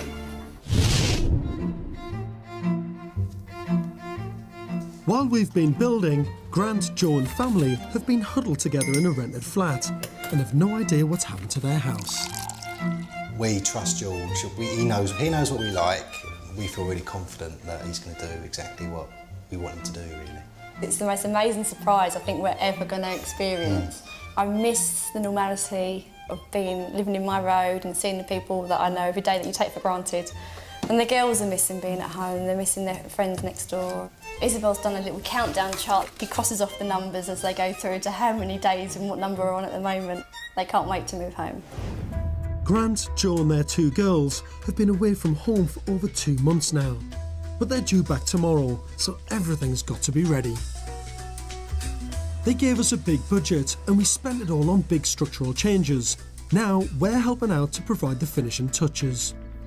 They wanted a unique and contemporary house, but lacked confidence when it came to making bold decisions. So we've done it for them, with chic wallpaper, ultra-modern lighting and lacquered cabinets, but it's a risk. Possibly the biggest gamble of all is this one. A black wall may seem bonkers, but this one has a functional twist. As well as the major structural changes, we've installed new flooring throughout, and a few simple things that will transform each room. Keen to make the girls feel at home, I've made sure their bedrooms are their favourite shade of pink, even down to the carpets. We've injected a sense of luxury into Grant and Joe's bedroom with rich and vibrant textiles. The new extension expands the living area, guaranteeing this room will be at the heart of family life all year round. When they moved out, both Grant and Joe wanted me to save their gadgets, so we've gone to town installing gadgets galore. Remote control blinds and lighting, plasma screen TVs, and all the kitchen mod-cons. The look is super modern, but the living room doesn't feel cold, with warm tones and homely new fire.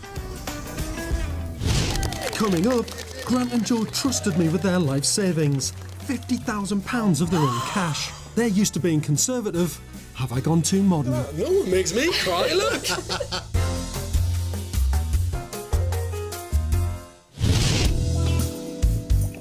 So this is it. We've done it. The build is finished. I think it looks absolutely brilliant. I think what we've done here is very, very special. But it doesn't matter what I think. It's all about Joe and Grant. It's their home. And I'm really, really nervous. I think they're going to like it. But You just never know. I don't know what their expectations are. We'll soon find out.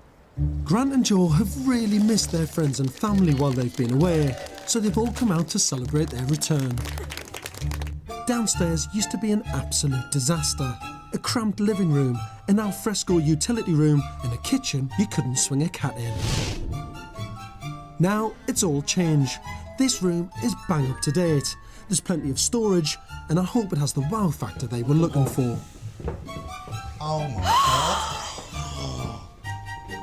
Oh, that is fantastic. Oh my God. That is really good. That's gorgeous. That is brilliant. Oh my God, the lights. Their old living room was cramped and bland. Now it's bright and bold. If you think this bit's good, I think you need to come and have a look at this. The living area inside Grant and Joe's house was tiny, but they had a huge garden, and now this new extension will give them the decent-sized family living space they so desperately need. Oh my word. Oh my God. Look at the kitchen. Look at that. Oh, it's brilliant. Oh, girls, look at the lights. You can have breakfast there. Come here. Sit Just down. for you to have breakfast in the morning, look. Sit up there. Your mum can be there making your breakfast. Or you could sit there at the table and have your breakfast there. This is lovely. It's awesome, isn't it? I love So these. These are good. I never would have chosen picked that these. by itself, but I mean, amongst all the room, it looks absolutely fantastic. I think you've been sort of scared to pick certain things. Yes, Because yeah. I don't know how to do things. I'd get something, but it'd all be the same thing. It'd all be the same colour, and then it'd look too much. Yeah. We went for cream. It was all cream. See, I would never put a black wall. No. But Do you know what that is? gorgeous. It's a blackboard. No. Yeah. It is. Oh my God, that's Hang on a so cool. second. Oh, that'd be nice. You could leave little messages for each other, and you just go straight onto it. Welcome home. So cool. The tiny and practical galley kitchen has been transformed into an ultra-modern utility room. No more pots, pans and tumble dryers hiding in garden sheds. Oh my God. Oh, wow. What do you think? Oh, it's gorgeous. So down here, washing machine, Oh my God. freezer, Oh my Oh, word. wow. prep area, Oh my Thank God, you. really? brand new boiler system. Oh my word. With the boiler downstairs, Isabel's no longer at risk of carbon monoxide poisoning, and hopefully there'll be no more dreams of monsters. There's now enough space for the whole family to be indoors together, and there's plenty of gadgets to play with.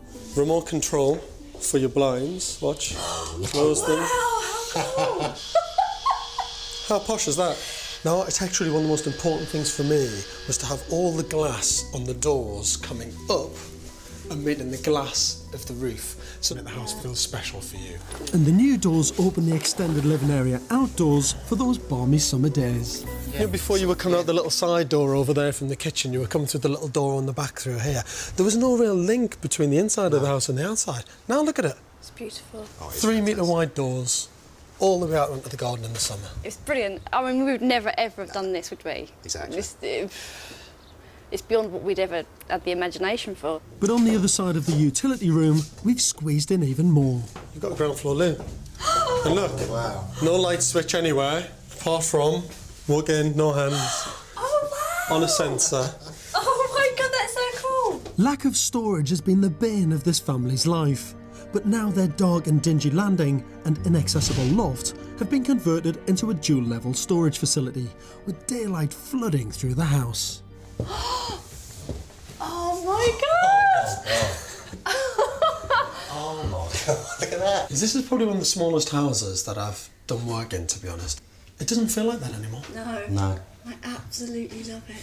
All that top edge up there is all storage space. Oh wow. All of it is storage space which you can get up to. It just looks so modern and nice and clean. In the bathroom, it's out with the plug-on shower hose and in with a decent power shower. Just what this family needs. Wow. Oh my, oh look at the shower. Oh, beautiful. You can have a shower. You can have a shower now, can't you? You can have a shower. Yeah. 9 weeks ago, Grant and Joe's room was home to everything from suitcases to a stepladder. Now everything's got a new home and they've got their space back. 2-year-old Daisy had barely enough room to sleep in, and Isabel was scared of the stuffed-in coats. So we've created bedrooms perfect for pink princesses. Ready? Okay. Open your eyes. I kept it pink. Pink wall, pink lampshade. Pink, pink, pink, pink, pink, pink, pink, pink, pink, pink, pink, pink, pink. We've got rid of the monster. Thank you very much. Welcome home, everybody. Good to be home. Thank you This very is much. lovely. It's absolutely gorgeous. Stunning. We just really miss being here, that's all. You're back now. Yeah.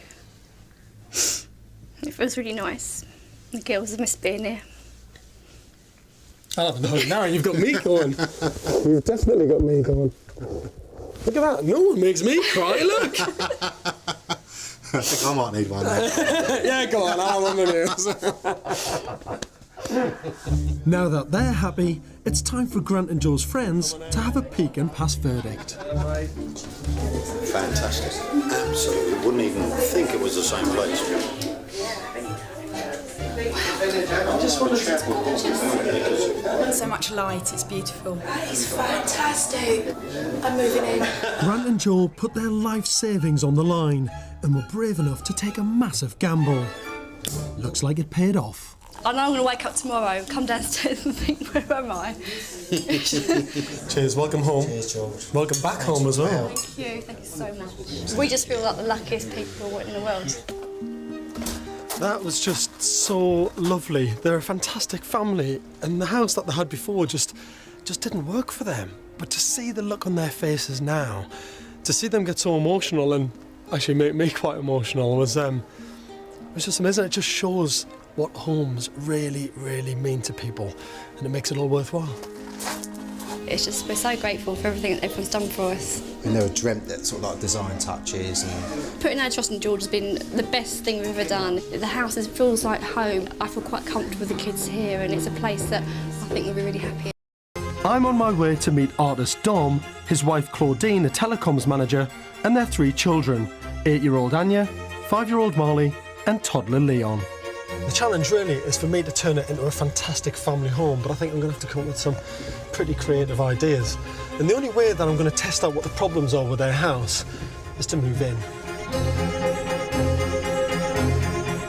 Hey guys! So tell me about the house. What's wrong with it? This has been a place for painting, for playing. You know, It's a nothing room. It is a nothing room with a lovely view. Great space though, isn't it? You've got a decent size. Yeah, it's the biggest room in the house and we don't use it. So I get the sense this house is a bit of a 1970s time warp. It is a time warp indeed, yes. Should we go and have a look around? Yeah. Come on then. Where should we go first?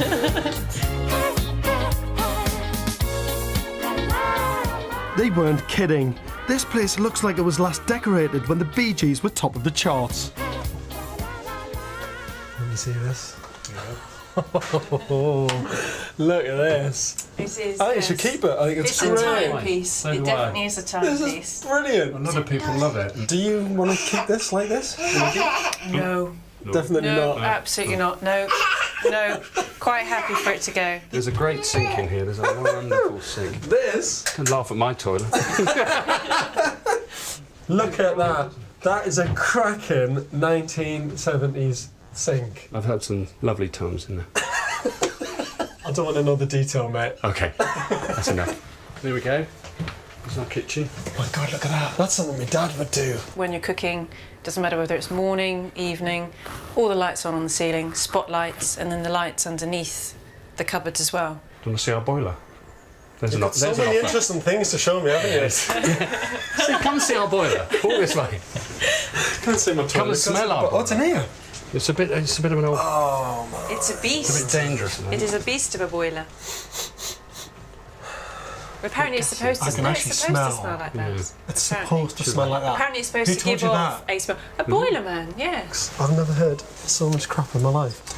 Look at that! Yeah. When you just look at the way that you guys live, and it seems like there's always things going on. You know, the kids doing things in every room, but there just seems to be a sort of series of very cellular rooms everywhere. You do have a hatch that does lead through to the other one though, kind of making it flow.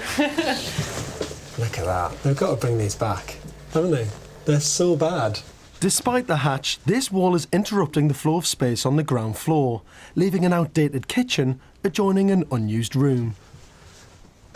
And up here, we've got... This is the girls' room. Okay. And they share this room at the minute, Yeah. What do you not like about this space, then? How does this not work for you? Well, it's just the girls. They want to have separate rooms now. Yeah. They've just got to the age where they want separate rooms. This is your room. This is my room for tonight. Yeah. God, this is quite nice, actually. It's only 3 hours since I moved in, but already the problems are obvious to me. They've got a reasonable amount of space. That's not the problem. It's the fact that they're not using the space efficiently enough. The kitchen's too small and it's at the back of the house, which is incredibly dark at the minute. The room at the front of the house, they don't really use it for anything, but it's a big room. And then upstairs, the girls really haven't got their own bedrooms. This house needs to be brought up to date into the 21st century and needs to work for them. With the kids put to bed, it's time to really dig and find out what Dom and Claudine want in a home. What do you like in terms of style? I don't like busy, and I don't like frills, and I don't like... Simple? Yes, simple. 1970s makes me feel cluttered, and I think it's because it's busy. Everything's quite busy. I do have a kind of fetish for wood. I like to see what things are made of. I like furniture where you can see what it's made of. So sort of honesty and quality. Yes. Well, I'll spend the night tonight. Have a bit of food for thought. Yes. Dropping a hint there for my dinner. I'll go as fast as I can. And see how you guys use the place. I think that might tell me a lot. This is like one hell of a challenge, because tomorrow I'll find out what budget they've got. And with some of the ideas that I've got for this place, that'll probably cost £50,000–60,000. And if they haven't got that, I'm not really sure if I can get the quality project that they really, really want, which is a bit scary, really.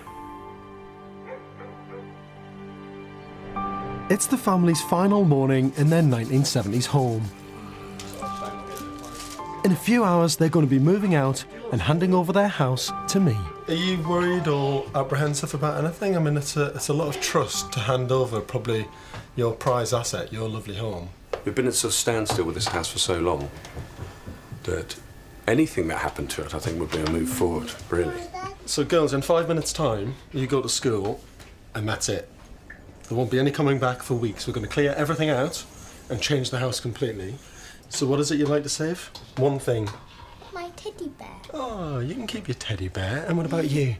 My teddy bear. Yeah, you've got the same teddy, haven't you? Right, come on then. Come on, time to go, girls. Time to school. Go, go. See you, girls. Have a good day. Dom and Claudine's house is in desperate need of modernisation, but their budget will determine whether or not I can turn my ideas into reality. I've got a really good sense of what architectural design you like and you don't like. But really, the design that I come up with is all on condition that you've got the money to be able to pay for it. If there's not enough money there, I've got to compromise. And I hate compromise. It's not been easy getting the money, so... And it is a lot of money to us. It's savings, a bank loan, and then kind parents as well. You've borrowed? For the last bit. Oh, and my bonus as well. It's a hell of a risk. I want to leave it like this, and I want to leave it in your hands, and then I want to come back and see what someone actually could do to this place to make it amazing. My worry is I have all these ideas, and it's whether we can afford to do them. Yes. So let's have the check. Let's see what this amount is, because I've got no idea.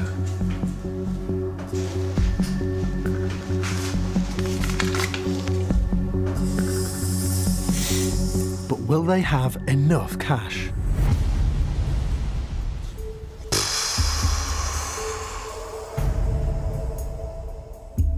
£30,000. It's a lot of cash, isn't it? It is for us, yes. But I'm sure you know that £30,000 on a building project can go like that. The nervousness starts to kick in at this point, and I'm just thinking, okay, I want to make that move, I want to make that move, I want to change this, I want to change that. And every time I think of that idea, I'm knocking off another 2,000 or another 3,000 or another 5,000. We've got to make this stretch. Dom, have you got everything packed from up there? It's a bit worrying, actually, because £30,000 is a huge amount of money, and I think their expectations are incredibly high. Now, I've had some great ideas from yesterday and overnight about what I want to do, and I think this could be the most spectacular home. Absolutely beautiful. But I've spent 30 grand on one kitchen before, and if you're not careful, that money can disappear in a matter of days. The weight of responsibility seems quite huge, to be honest. So, this is it. Time to go. Yes. All packed up. One last thing, though. Is there anything in the house that you would really, really want to keep? Something that might be very important or sentimental to you? Definitely my bed. Yeah. I like my bed. It would be nice if you could find a place in your design for a couple of my pictures. It would be nice. So bed, pictures. Yeah. Yes. That's quite Just simple. a couple. Yes. It's easy for me. Yeah. Great. Okay, this is it. Have you got a set of keys? Because you're not Yeah, coming yeah, back. yeah. Okay. Right. Take care. You're gonna need it, actually. Their choices give me a clue as to their home priorities. Claudine's item is all about comfort and Dom's style. The following morning, the removals team arrive, and out goes the 70s psychedelia. And not a moment too soon. Like many houses, tons of cash has been spent here on bad design. Now, a common mistake that people make on most houses is getting their windows wrong.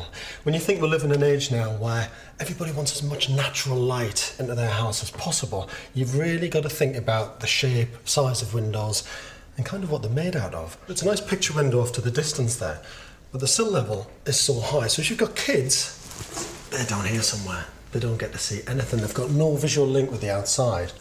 What is quite good about it is that it's in timber. Timber, beautiful material, it always looks great. And what I do really hate is when people get an obsession with UPVC. If you look at a bay window like this, the shape of it is actually quite nice. You are getting glimpses of diagonal views out to the outside, and you do get lots of natural light in.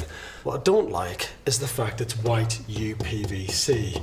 Yes, I know it's affordable, yes, I know it's maintenance free, but to be honest, they're very environmentally unfriendly, and I think they just don't suit the architecture of the house. Timber is renewable, it looks great, and it lasts a long time.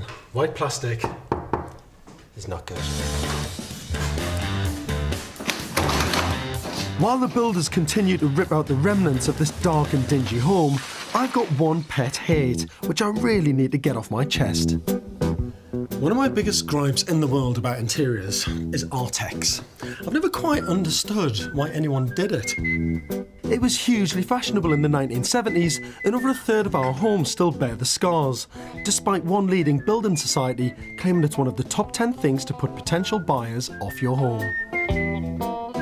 The look of it is just absolutely horrible, and to get rid of this will take weeks and weeks and weeks. The only way you can do it is by plastering over everything and starting again. Never do Artex. It's a week since Dom and Claudine moved out, and I've got a dramatic plan to make them realise the true potential of their home.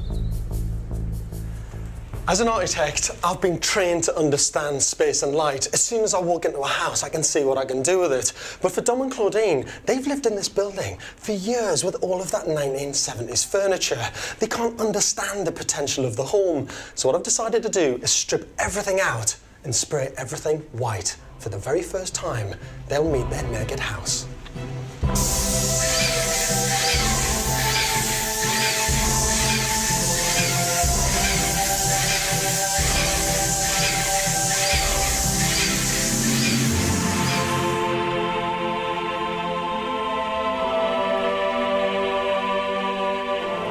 I think they're going to be surprised by just how light and how bright it is and how much space they've got. But first, what does home mean to you? Different countries have different ideas, reflected in the way they live.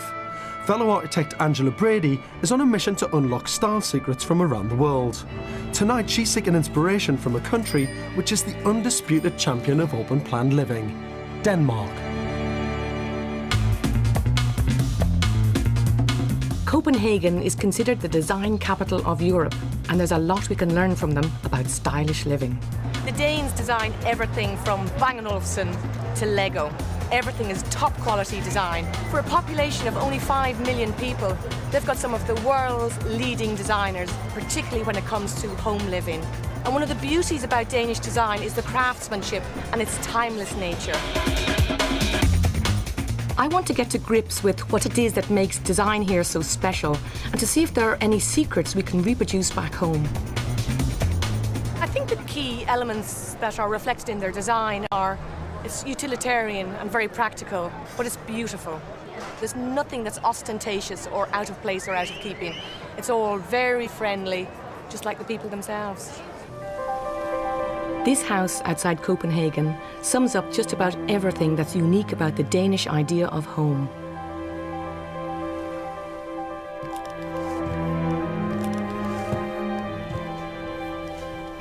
This is a wonderful open-plan Danish house where you can see the whole house at once.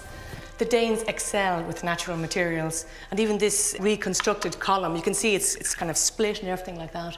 And it's just covered with this very nice lime wash, and that kind of makes it matching with some of the other natural materials, like the pine floor that we see. They love pale woods. Very rare would you find a dark wood. Looking up at the ceiling, you can see it's a birch-faced ply, very simple line in a curve, and that just softens the kind of rectangular box that we're actually in. And if I walk over as far as the fireplace over here, you can see that the brick, a very simple brick wall, which hides the kind of bathroom behind, it's got this mortar lime wash. The brick would have been too red, but this kind of just smooths it down and makes it very casual and simple.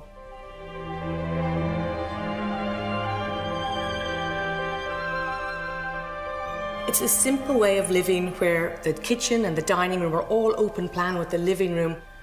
In Britain, you find that a lot of the homes are very compartmentalised, and some rooms are quite precious. Whereas here, anything goes, very relaxed, very open, and they're not conservative in the slightest.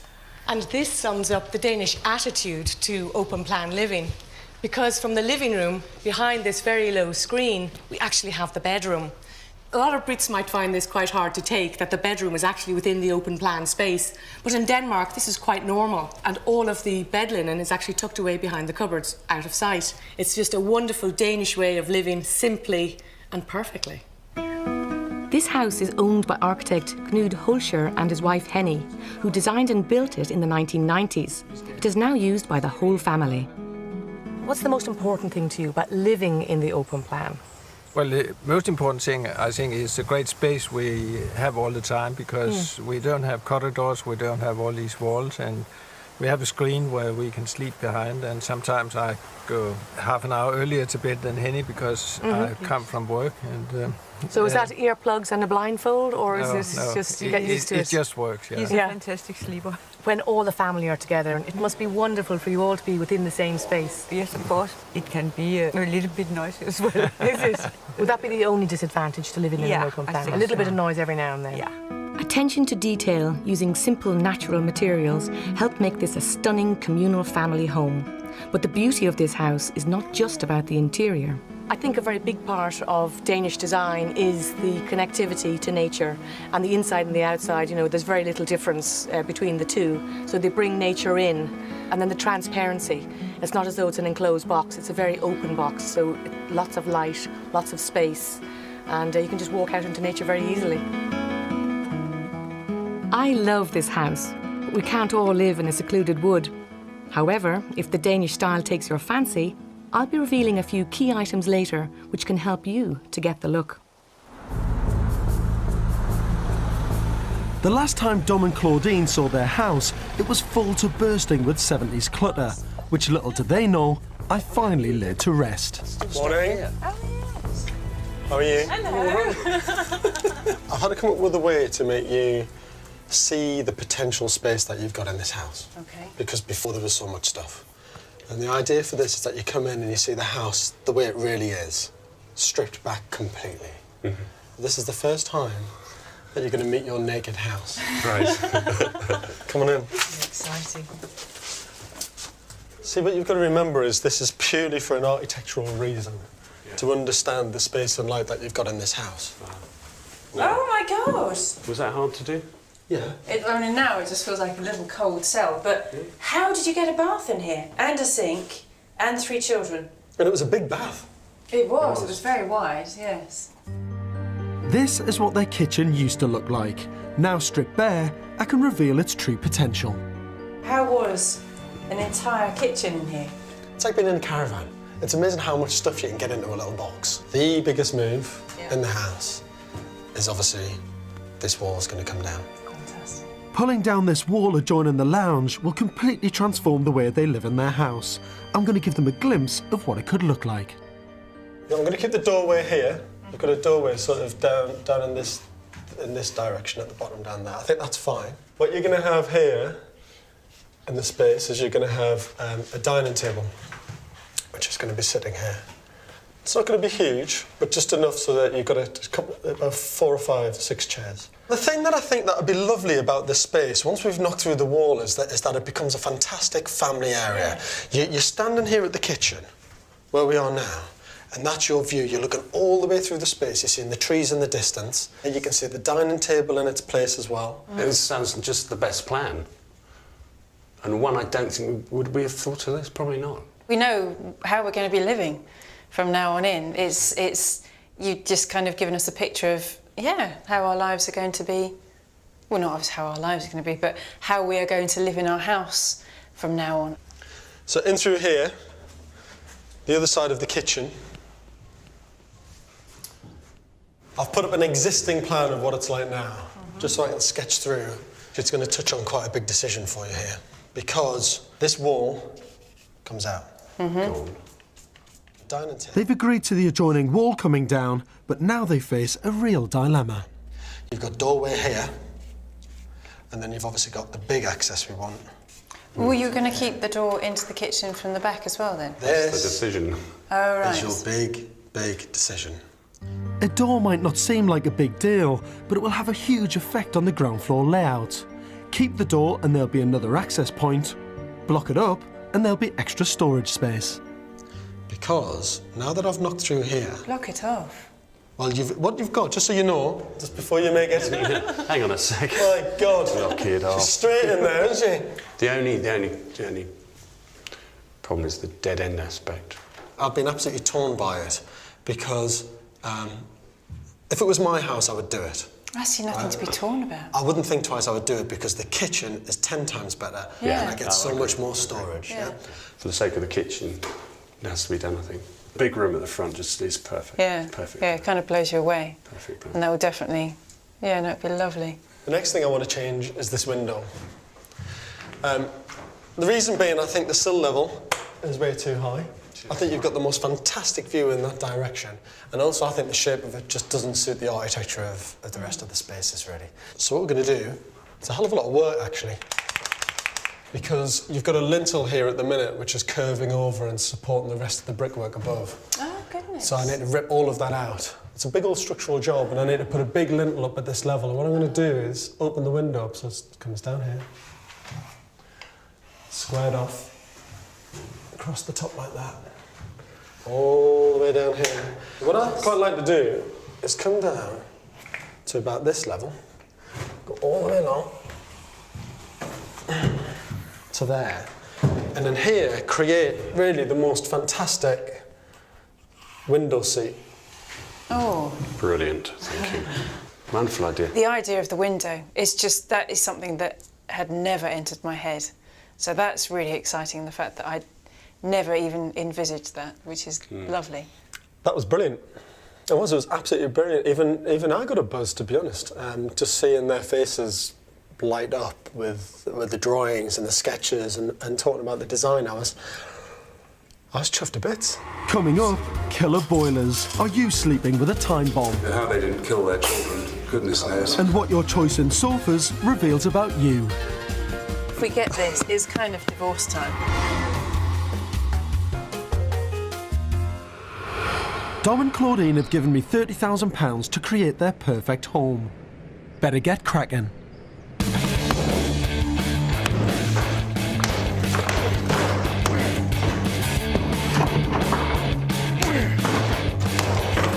I love it. Knocking down this wall will instantly transform their dingy kitchen into a light, bright space. Out goes the separate loo. The 70s will be flushed away with the new family bathroom. And a stud wall solves the problem of separate rooms for all the kids. But the good start is soon ruined when the builders discover something shocking lurking behind the chimney breast. We had children sleeping upstairs, and this bit of flue has just been stuffed in there, and up there it's just been stuffed in. It's not, if you look out there, it's not sealed at all. So how they didn't kill their children, goodness knows. That death trap boiler has got to go, and that's going to be expensive. With the budget already so tightly stretched, there's no alternative. We're going to have to make some big compromises. But before we can remove the boiler, the rest of the wall needs to come down, and there's just one issue. Basically, that wall is holding that ceiling up across there. So we need something sturdy to prop it up. Support the ceiling with what's called an acroid, then the wall comes down. Once the wall's down, the steel beam can then go in. Once the beam's in, the supports can come down, and that basically acts. That will act like the wall. All this steel's expensive. I've already spent over 1/3 of their budget, and the build's barely begun. Money-wise, it's a disastrous start. Meanwhile, the family are enjoying themselves at the beach, oblivious to all the problems and the very real danger they narrowly avoided at home. It's lovely doing nothing and knowing that something's being done. It will be really strange going back there and not being how we left. It'll be our home, but we'll feel like strangers for a while. I think we really will. Because when you're normally on a building project, you see the different stages going through, and you kind of get used to it as it happens. We're going back to a completely new house, so it's going to be very, very odd. If he hasn't done everything he promised to do, I'll be extremely cross. It will cause a scene. He's a perfectionist anyway. He's a perfectionist. And he doesn't make compromise. No, he doesn't compromise. So there will be no compromise. It'll be stunning, I think. Well, that'll be trouble. I won't compromise on safety, so the boiler's gone. But that means I've got to scale down elsewhere. Look at that. What an old piece of trash. That is, and absolutely lethal to anyone that lives in that house, I tell you. Oh, I shouldn't be touching that, that's disgusting. More than 50 people die from carbon monoxide poisoning each year in the UK. If you don't want to add to the statistics, you should have your boiler checked every year. Only Corgi gas members are legally able to carry out gas work. Avoid the cowboys. Don't let anyone touch your boiler unless they have the orange shield on their ID card. Finally, if your boiler's over 15 years old, it needs changing. We've got the plasterers in, which is great. It's always a good sign. And that is, isn't it? So all the first fix electrics have been... First fix are done on the electrics. And you've hacked off all this plaster, Shaw, where the new window's going to go in. Yes, we made the reveals in preparation for the templating. It looks great. And one compromise that we had to make, which I was pretty gutted about, was both me and Dom had talked about this being squared off and making it a rectangular window, but there just wasn't the budget to do it. It sounds like a simple job, but it's not, because this is a load-bearing wall, and you've got loads of render all on the outside. So by the time we hacked that out, propped it, got a new window in, re-rendered on the outside, the budget would have been just blown to pieces. So it's a compromise, but it's one that we had to make. Keep the archway in, still put the windows in, get a new It'll work well. It'll work really well, Very actually. good. I don't know if Dom will be happy about it, but tough, because there wasn't the money, Dom. I'm sorry, mate. And this looks really good. So this is where the new kitchen is going to be, Shaw. The new open plan layout kitchen units going across here. And there. And what's great is you've blocked that door opening up, which made it like, it was like a corridor through here, wasn't it? Sure. Backwards and forwards, backwards and forwards. Yeah. Just want to have a look at this shower room. This is where we've blocked the door open up here, so all this is going to be storage, which is great. Plumber's working in here at the minute. This is good, actually. We've knocked this wall out. And here, there used to be the toilet on that side, the bath here. By knocking this wall out makes the space fantastic. And what you can't see is we've had to put some structural stuff in the top of here to support it all. There's a small steel beam in there as well. And that's where you're spending a lot of money, you know. You're spending a lot of cash on things that you don't see because they've got a structural or a service and implication to them. But this looks great. I mean, this is a fantastic family shower room. Double shower there for the kids. Oh.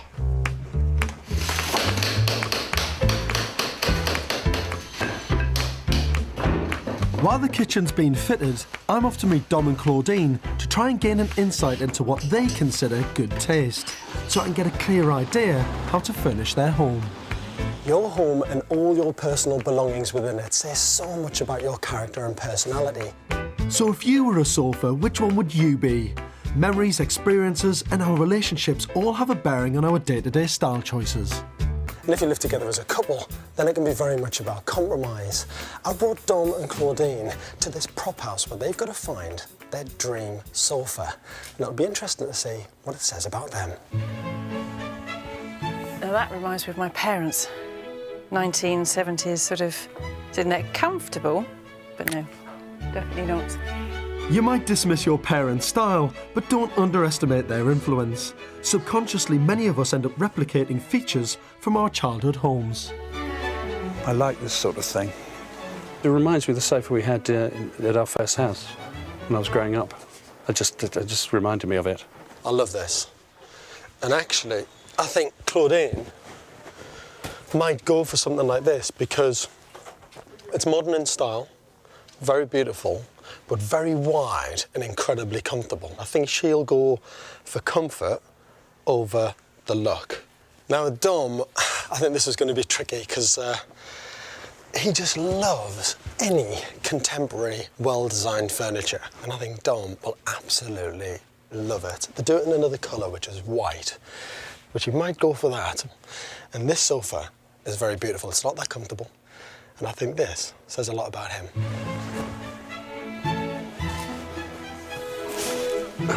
But I think it's horrible because it looks like you're in a solicitor's waiting room or something.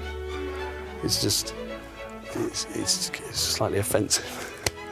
That's a pretty extreme reaction from Dom. I sense a battle coming on. I do like this. I like the size of this. Yeah, I can see me on this sofa. Have you picked this one? I have. You haven't? I have. Do you know what? Everyone watching this is going to think that I've set this up. Why? Because this is what I picked. Oh, really? I said you would go for this one. I think you would go for comfort over style and look. Yes. And so he might go for this because it still looks good. Mm-hmm. But he might go for something else that is a bit more designery and less comfortable. Okay. I'll bet you a £5. Okay. Found something. That was quick. Yeah? That was very quick. Was it? Yeah, come on, let's have a look. Well, I'm intrigued. I knew what I didn't like. I've got £5 bet on this. Well, I knew Have what you? I didn't like as well. Do you want to guess? Yes! Well done. How much money have you won today? Yes! No, Yes, no. of course. I am Big enough. so It's a three-seater. happy. I am £5. Have a go. You were £5 up, definitely. Oh, man. See, the reason why I thought you'd go for this is because it's an absolute design classic. As long as you don't have to sit on it, it's a beauty, isn't it? Do I get to know what Claude chose? Yeah, she picked the one over there. She That picked one. the brown one. What do you think of that sofa? I don't really like it. I think it's quite ugly. I've said a few derogatory things about it. If we get this, it's kind of divorce time because... Really? Yeah, It's beautiful it's I just don't like this at all. No pressure then. Looks like their perfect sofa is going to be a challenge. It needs style for Dom and comfort for Claudine. But I've got a plan which I hope will make them both happy. Thankfully, there's no such confusion about Danish design. If you like their style, Angela Brady's about to reveal how to get their look. You'll immediately know when you find a piece of Danish furniture because the Danish look is that it's in natural materials, natural finishes. It'll probably be square or something modular. It might even come flat pack. But it's going to be very simple, functional, well-designed, well-crafted, and it'll look great. Because the Danish style is so universal, its look translates easily into the British home. Danish chairs are famous all over the world, and they're very distinctive both in their style, shape, function and form. This chair here, the Jacobsen chair, is the most popular chair in the world, made famous by Christine Keeler, sitting here with all of her lovely curves. It's got a very organic form. It's natural materials. It's actually made of steam bent ply. And I think a good mark of design is that this chair is 40 years old and it still looks modern. Another of their strengths is lighting, and the Danes are the best at it. This is my favourite light in the world. It's the artichoke, and it's made of aluminium, although it does come in copper. But it's elegant, it's functional. It does look like an artichoke, so again, it's taking a reference from nature. It's been so carefully crafted that all the light is reflected down onto the surface below. You don't get glare at all because of all these fins. This beautifully handcrafted piece does not come cheap, and it's probably the most expensive light in Denmark. But there are many copies on the high street, and you know, they have the same effect. But I personally think it's worth saving up for an object like that. I'm still saving for it. The Danes have always been the world leaders in furniture design, and particularly modular design like this. You can stack these vertically, you can stack them horizontally, you can have a hole in the middle, you can have huge mirrors. You can just do anything with it. What's extra special about this is the attention to detail. Now, if you look at the top of this cabinet and the edge, it's a beveled edge, and that catches the light and frames it beautifully. Whatever you choose, the timeless nature of Danish design means you will have something that will last a lifetime. Back in Dorking, time and money are running out. Let's hope the build's nearly finished or we're in big trouble. God, this looks great, man. It looks fantastic. I mean, you actually get the perfect view. If you're sitting on the sofa there, you can see the cooker perfect over there. That's good. Kitchen's in. Look at that, man. That looks fantastic. When you think about how dark and dingy their kitchen was before, I mean, it just feels so much lighter, doesn't it? So, Sean, have we changed the boiler and everything? Boiler's done. Yeah? Yeah. Can I have a look? Yes, of course. Oh, Sean, man, you're a genius. Look at that, and there's even space around it, mate. Absolutely. You know, we had to do all the plumb work here, raise the ceiling up, and replaster the ceiling and the walls. This is basically a boiler and a pressurised tank, which gives you fantastic pressure through every room in the house. It's super efficient, it's energy efficient as well. You've got maximum water all the time, and it just doesn't cost you that much money to run. I mean, now that we've got this new wall in to make the 2 new bedrooms, which is all beautifully plastered and nice and flush and nice and white, I love it. But what it makes jump out even more is the stuff that we've had to compromise on, because all this bloody Artex, we've had to keep it in because we've spent all the money, basically. So unfortunately for Dom, it's going to be a decorating job for him for the next sort of 4 months when he gets back. Start scraping away. Which he's got no idea about. But if we can get the rest of the room looking like this, it'll look fantastic. Some things just have to stay, unfortunately. When the money's gone, the money's gone. See, whenever I turn up on site, I always have mixed emotions because it looks absolutely brilliant in there. The kitchen's done, the boiler's a great move, I'm really happy about that. But there's another side that I just get really annoyed. The Artex is still there upstairs, which I hate, and in the hallway. And that arched window, I'm just not a big fan of. But overall, it looks absolutely brilliant. Dom and Claudine are returning tomorrow. Their £30,000 budget has all been spent on the structural changes, so we're providing the finishing touches. Dom's love of wood should be satisfied with the solid oak worktops. The wood flooring throughout is practical and adds a touch of warmth to this large open plan space. We chose a high gloss finish on the cupboards to reflect the light, giving this room a fresh, modern look. The neutral wall colours show off Dom's art to great effect. Storage has been maximised throughout the house, and great care has been taken with textures to achieve the right balance between style and comfort. This leather designer chair and couch should solve the sofa dilemma.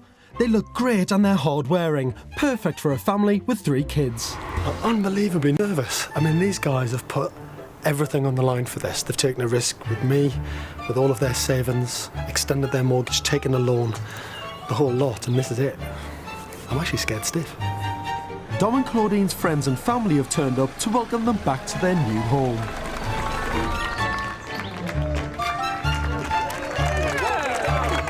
What a hero's return. Exactly. What a welcome home, eh?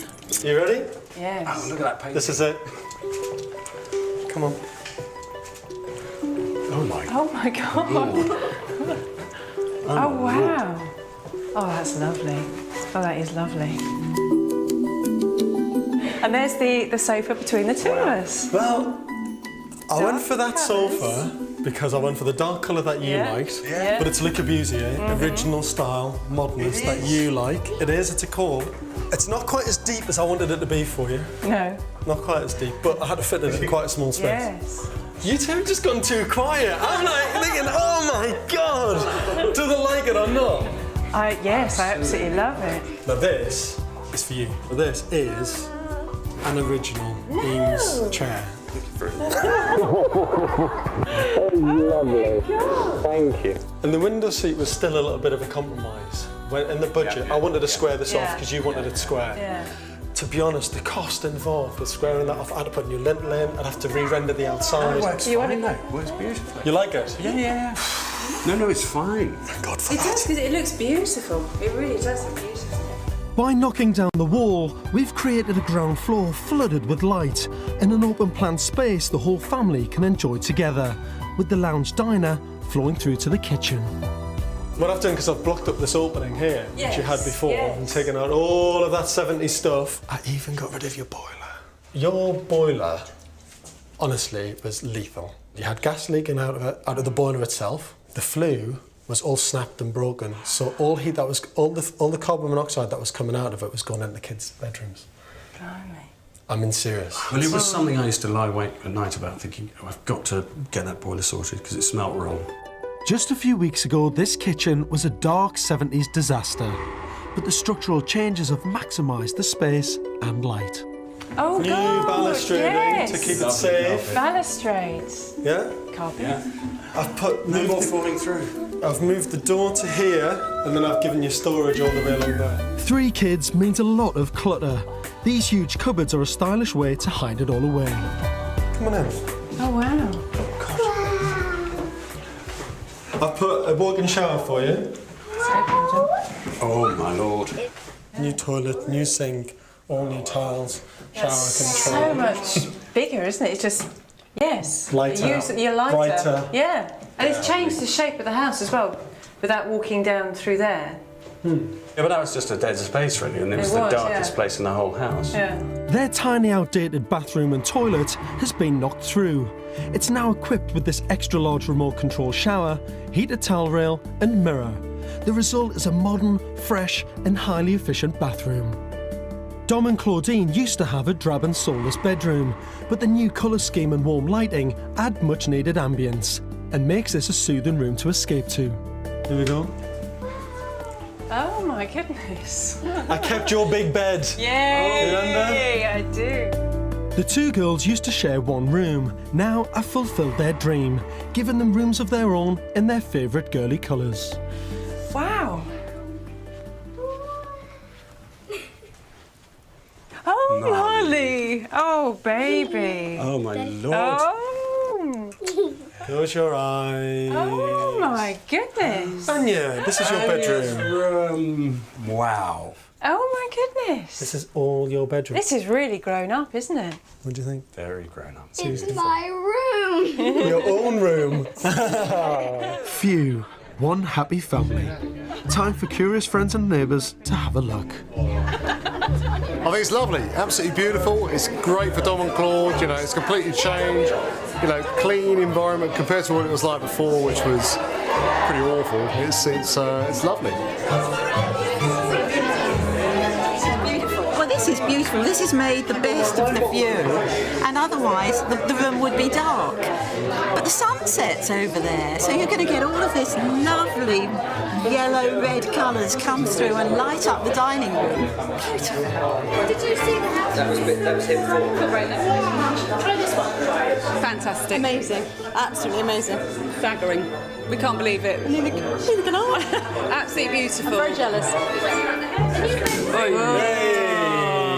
Cheers. Welcome home. Cheers. Thank you. Welcome home. For all your work. Cheers. That was just brilliant. I couldn't have wished for anything better, really. The stress levels were up here, but they just adored it. It was perfect, absolutely perfect. And I'm just thrilled to bits that at last they've got the home that they always wanted. Brilliant.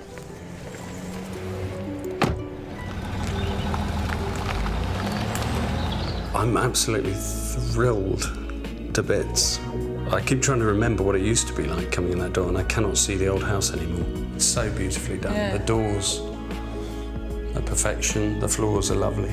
I just think the amount of attention to detail that everyone's put on it, and just, I think it's amazing, just incredible. The workmanship is above and beyond. It's stunning. And the girls are so happy with their bedrooms. For it to look like this is just very special.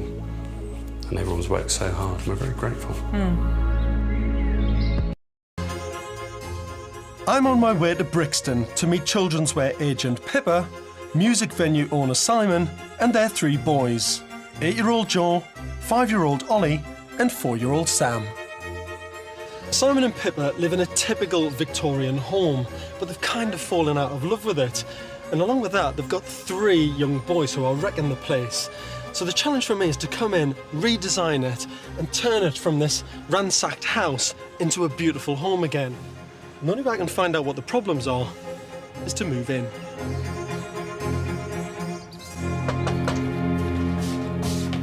Pippa. Oh, hi, George. Nice to meet you. How are you? Very well, thank you. That's the movement. There we Hey, go. This is Simon. Yeah. So tell me, what are the biggest problems with this house? It's tired. I mean, we've been here 10 years and we haven't done anything to it yet. When we bought it, it was just us 2, and now we've grown. And how many bedrooms have you got upstairs? We've 3. only got 3. So how many bathrooms have you got as well? 1 big bathroom and shower, and on the top floor, a shower, sink and loo. So you've got a decent amount of space, I suppose, Yeah. but it's just not organised. No, it's not organised. No, at all. no. The ground floor is a huge open plan area, but the spaces still don't seem to work. I've just started my own business. I'm working from home, so I sort of work there. Funny how it's kind of become the space which is everything and nothing at the same time. You've got your laptop there for your desk, TV there for the kids, 2 sofas, and big bits of artwork. I mean, huge bits of artwork, actually, which are fantastic, but don't really get seen properly. Yeah. Shall we go upstairs? Yeah. You lead, Pete. Right, we've had to replace these a few times. Because the kids have just nailed them. Slide down, climb up and... It sounds like the perfect party house. Yeah. Let's not bother changing it.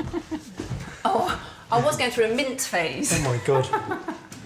God, this is massive though, isn't it? Yeah, no. Yeah, it's too big, really. You've got 3 boys and you've only got 3 bedrooms, so 2 of them will share. Yeah. At the minute, do they? Yeah. No. No, all 3 in one. But All 3 share? The eldest one could do with his own room. So where are the kids now? Well, they're at school. We've got to go and get them. Have you? Actually, yeah. Okay, well, you go for it, and Right. I'll be super nosy and just meander around. Yeah, no and problem. This place for me is the great example of a family that's grown, but the house hasn't grown with them. The house itself is actually pretty good. It's a good size, but they're just not using the rooms properly. I mean, this bathroom here is just enormous. It's huge. You've got 3 boys sharing this bedroom. Decent sized room, but not for 3 kids. Living room downstairs is a great sized space, but not being used properly. The kitchen actually is pretty good. Time for me to investigate the pokey shower room and bedroom upstairs. Oh my God, they've got access to a huge amount of storage space. I mean, look at that. That's nearly the whole depth of the house. I mean, I can't believe that you've got a house like this, which is desperate for more room, and you've got a space like that.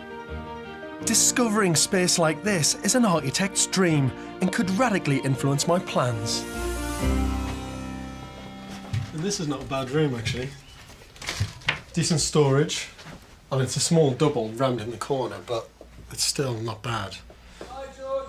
We're back. This is Joe. Hi, Joe. Say hello to George. I'm George. Nice to meet you, mate. How are you? And that's Ollie. Hi, Ollie. How are you? Say hello. You're cool. And that is Sam. Hey, Sam. Can I shake your hand? Say I like hello. this. It's fantastic. Okay, park your bike over there, Ol. I'm going to spend the night with Simon and Pippa to get the feel for how they live and see if I can come up with some clever ideas for their house to help them use the space they've got more effectively and at the same time find some more room for their family to grow into. And he said perfect. Yeah, they've been living here for 10 years, they haven't done anything. Until it's a house that's just knackered.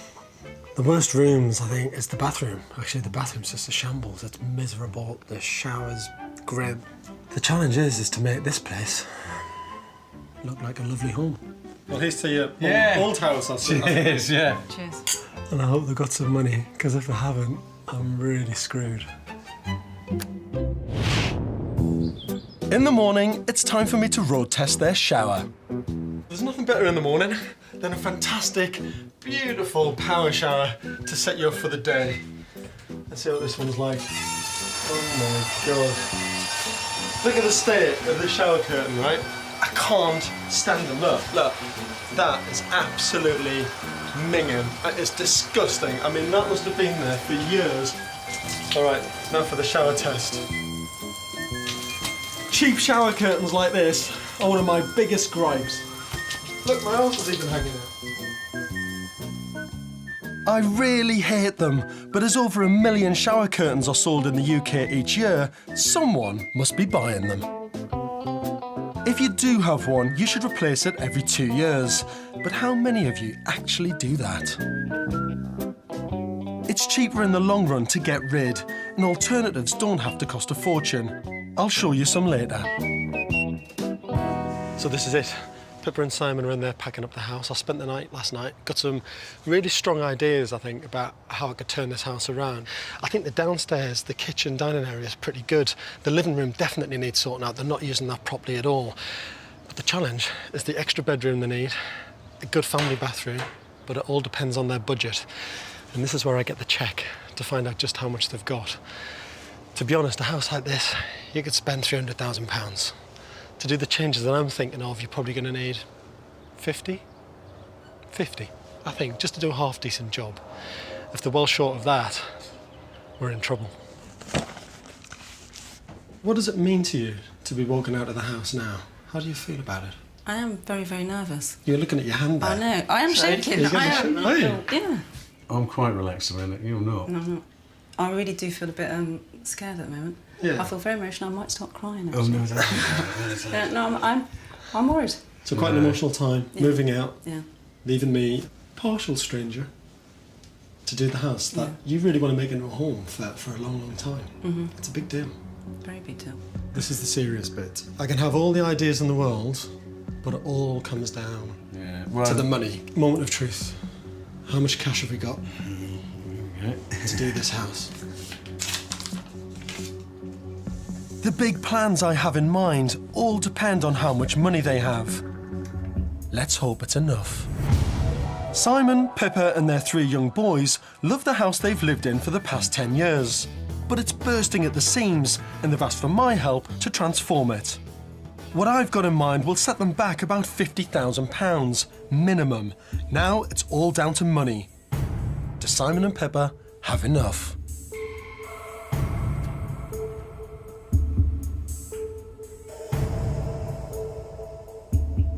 This is it. That's it. This is it. Yeah. No more in the pot. No. I daren't go anymore. 40 grand to transform this house. Yeah. That's going to be tough. It is, yeah. I've taken a year out, so I don't really know exactly what I'm going to be doing next year, so I'm a bit nervous about spending any more. It's a lot of money, Yeah. but you know as well as I do, a house as big as this, Yeah, you could go way more. money could disappear like that. So I've got some great ideas, but I might have to have a bit of a rethink in some areas, because that's tight. Yes, it's a lot of money, but actually to do a house this big to a really good standard, to be honest, needs more money than that. So I've got to make every single penny of that stretch as far as possible, and I was pretty confident until that cheque came out, and I'm a bit worried now. Pippa and Simon are moving out. They're trusting me with their money and their house. Before they do, they have a chance to tell me one thing they can't live without. Before you go, you've got a last chance to save something that's really important to you. What would that be, Pippa? I'd like that mirror. It was my 40th birthday present from my younger brother. And for you, mate? Paintings, that one in particular. The paintings and mirror are gifts from family and friends. Pippa and Simon's choices are based on a personal attachment, which gives me a real clue about how to create the right home for them. I'll save all those things, but the rest goes. And so do you. Yeah. Sorry, guys. No, I got my bags. You got your bags You packed? better have Come on, the then. keys. Do you want the keys? The house keys. Yeah. Good. Yeah. Look at that. There's no coming back in. No, all right. That's it. All right. Leave all the stress and worry to me, you know. Take care. Okay, bye, George. It'll still be here when you get back. I hope. Like a lot of us, Pippa and Simon have carried out a few quick fixes in their house. All well and good, but they often don't stand the test of time, so it's better to think long term. Now, the grand mistake that I see in most houses is lighting. You can have a perfectly good house and it can be wrecked by getting the lighting wrong. Just look at this place. The downlighters that they've put in are as cheap as you can get. You can see them dropping down from the ceiling. I don't even think they work. All completely bust. Look at walls like this, pieces of art. Beautiful art on the walls, probably the most important thing in the house. But look at the way that it's lit. The naffest pendant light. Just lighting this little corner of the artwork so it's nice and orange. The simplest thing there is doing a nice row of directional downlighters that wash that wall in light. It would look fantastic. In each of our homes, us Brits have an average of just over 23 lights, and I reckon about 22 of those are near next to useless. So Pippa and Simon aren't alone. But it gets worse. Well, this is completely illegal. because all bathroom light switches are supposed to be on the outside. Because you get so much moisture and condensation because of the shower in the bath, the lights will blow and it's dangerous. And they have. That light's gone, that light's gone, that light's gone. Though with a shortage of around 13,000 electricians countrywide, you can see why it may have taken Simon Pipper a while to get things sorted. You've got to really design the lighting as well as you would any other part of the house. A lot of people spend good money on lighting. If you get it wrong, it's been a complete waste. When it comes to lighting, the Italians never scrimp. And fellow architect Angela Brady is seeking inspiration from a city famous for its chandeliers and luxury living, Venice.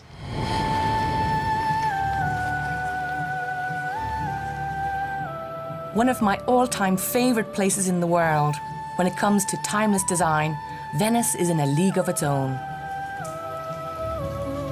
On the surface, Venice may look like a museum, but it's actually home to over 60,000 people. And I'm here to reveal the secrets of the classic and unique Venetian style. On the downside, you have to be loaded to afford to buy here. This two-bedroom apartment on the edge of the city will cost you just over £1 million. What is so wonderfully Venetian about these rooms is the height and scale. You can see the floor to ceiling here. It must be about 5 metres high. And if you look at the floor, what's very typical about the floor is that it's made of terrazzo. And the reason for this is when you've got a lot of water and timber buildings, you've got a lot of movement. If you had marble, it would simply crack. And in the dining room here, you can see some typical details. The chandelier, for example. You've got these wonderful antique mirrors. It's really a mirror for style and for status. But it's very elegant, and it's just topped off with those little florets, which is very Venetian.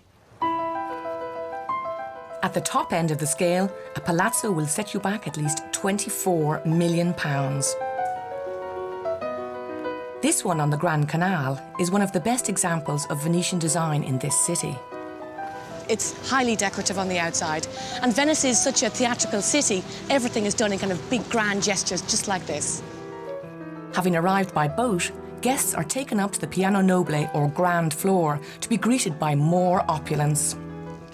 Gosh, this is a magnificent room. It's so grand in scale, and you can imagine all of the parties that they'd have here. But the star attraction has got to be that magnificent chandelier. It's so flamboyant. It really says, I am king of all lights, you know, I am the most dramatic light in Venice.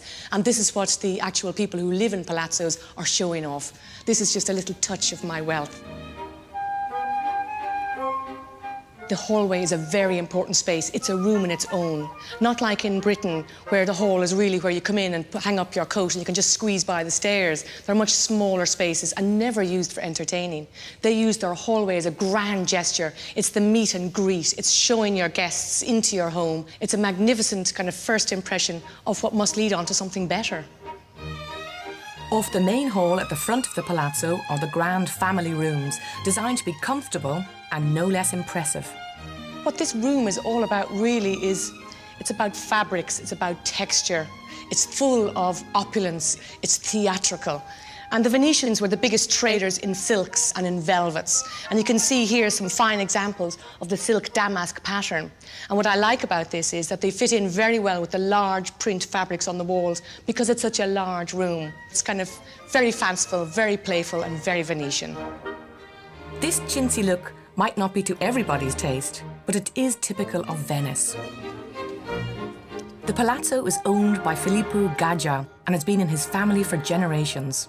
What we try to do is to give the Venetian style a little bit more comfort because the houses in Venice were not very comfortable. Were very nice to see, but not comfortable. Here, what we made is a house that makes you feel at home. Very much. Comfortable, but always gives you that sense of Venice, that sense of the Venice decoration. Not surprisingly, this being Italy, there's one room above all others that the Venetians take very seriously. This is the master bedroom. It's very relaxing, very cool, and really sexy. I think this colour scheme here that we're looking at is very typical because it's gold and gilt with a background of cream and white, and that's just so Venetian. And here you have a splash of colour, which is the velvet, which the Venetians are so famous for, against the cream and white. Is so sophisticated, and I think it's just so romantic. OK, so you might not live in a palazzo, but later I'll be pointing out a few key affordable items which can help you to get the Venetian look back home in the UK.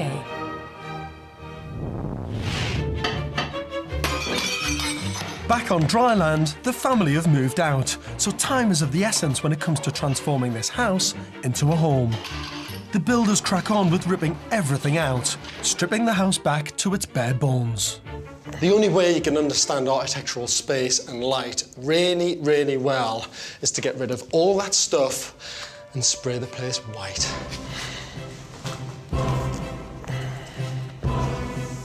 I'm going to show Simon and Pippa their house in all its naked glory, to give them an understanding of just what architectural space they have at their fingertips. Pippa and Simon have spent the last 10 years unable to see the potential of their home. Their biggest problem is that they're a bedroom short, but they've got a big bathroom, so it's all about getting their space to work for them. Of course, I've been trained to spot things they can't, so I'm going to have to get creative, and I've got a plan that will blow them away. But first, they have to meet their naked house. Come on in. Go on, come in. What is looking?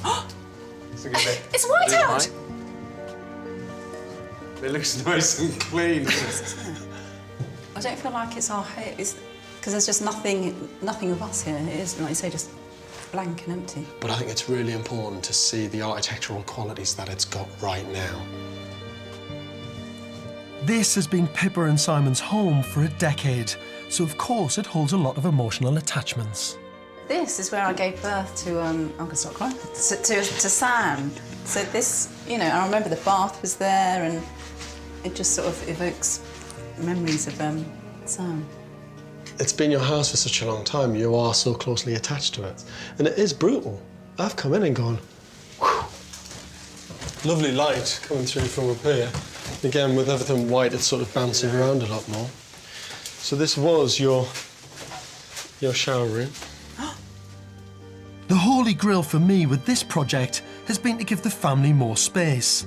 And in here is where I found some hidden treasure. This space is key.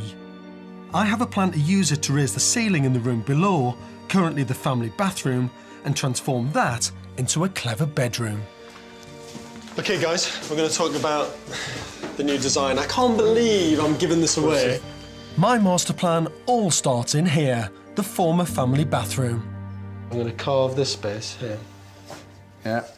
Wait a minute, that's this bit, That's here, then. That's exactly where it's standing, right here. OK. Right there. Yeah. So right at that point there on that wall, it's all there. I just painted that. Oh, I've got loads of bloody filling to do before that's painted again. Don't worry about it. I'm going to knock a hole in here, somewhere. A hole? About there, yeah, in this wall. Why? In the, wait a minute, that wall there? Yeah. That's the main bedroom. And I'm going to put a toilet there. In here? Yeah, just watch. Just here. Just right there. Don't go through the floorboards. Yeah. Okay. It's going to be a sliding door on here. Just slide off to one side.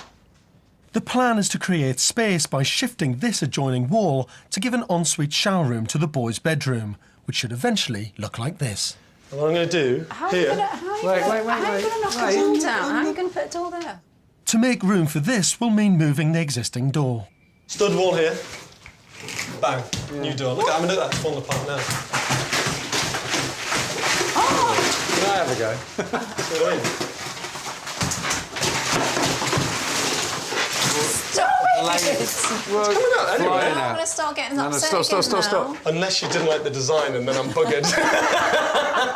You come in, and you've got a space which is not a huge bedroom, but it's a decent... It's a good sized bedroom. Decent-sized bedroom. One of the wee ones, isn't it? Now this is the big bed. I want to convert the big bathroom into a bedroom, then put a mezzanine floor on top of the shower, using all that extra space I found in the loft. Flat ceiling over the shower there, like that. Lifting your ceiling level up, I can basically put the most fantastic, huge, long bunk bed up here as a mezzanine. Ladder, right? And all of this becomes bedroom space. Oh, Is that there? I get it now. That's That's good. Fantastic. That's very clever, isn't it? Good. But what you've got now, if you like it, No, I do.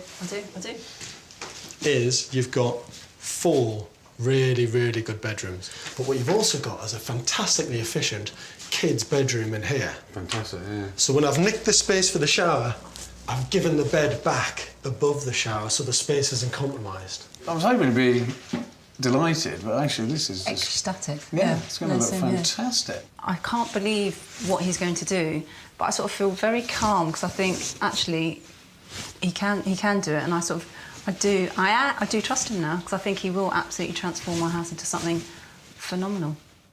But now that I'm pinching the family bathroom and turning it into a bedroom, I'm going to have to get clever and find a way to give them one elsewhere. The top of the landing here, mega, mega inefficient. Really, really wide. Yeah. Waste of space. I'm taking this wall out. Yeah, and I'm going to, at the top of the stairs, you're going to get a wall there. Right?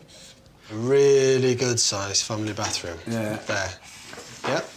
How's all the water and pipes and everything? Yeah. Where's it going to go then? So don't worry about water pressure. It's going to be absolutely spot on. Are you happy now? I want to see that. Are you? I don't understand, but I... I've got it. It's fantastic, clever idea. It's genius, George. Doing that, I've never thought of that. Simon and Pippa have given me all their savings, trusting me to transform their house back into a home. But just as we really get going, disaster strikes. As the ceiling comes down, it becomes clear the beams supporting the roof are rotten. It needs reinforcing steel beams, but that means more time and money. I've come to inspect the damage and catch up on other progress. First up, the new ensuite shower room for the boys. Oh, excellent. They've started. They've knocked through, which is brilliant. So this is going to be an ensuite shower room in here, which is like, it looks ridiculously tiny, but honestly, it's mega, mega efficient. Because off to that side, you put a loo, with the drainage going straight out at the back of the house. This side, you have the most fantastic glass doors and a walk-in shower. And then just in the middle of here, you have a beautiful little wash hand basin with a mirror above and a nice light.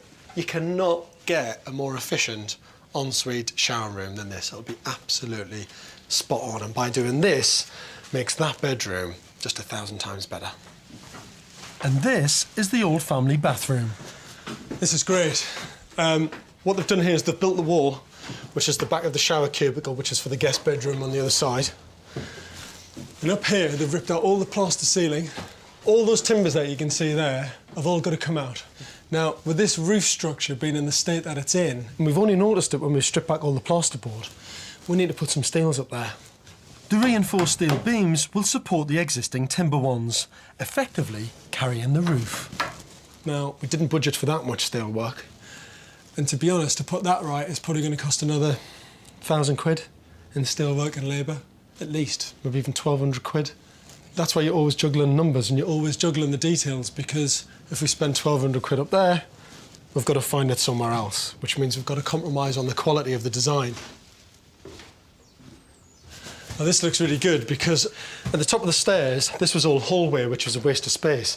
So we've brought this new wall right out to this line and moved the door to this bedroom much further towards this line, which makes the bathroom a decent-sized family bathroom after losing the one downstairs.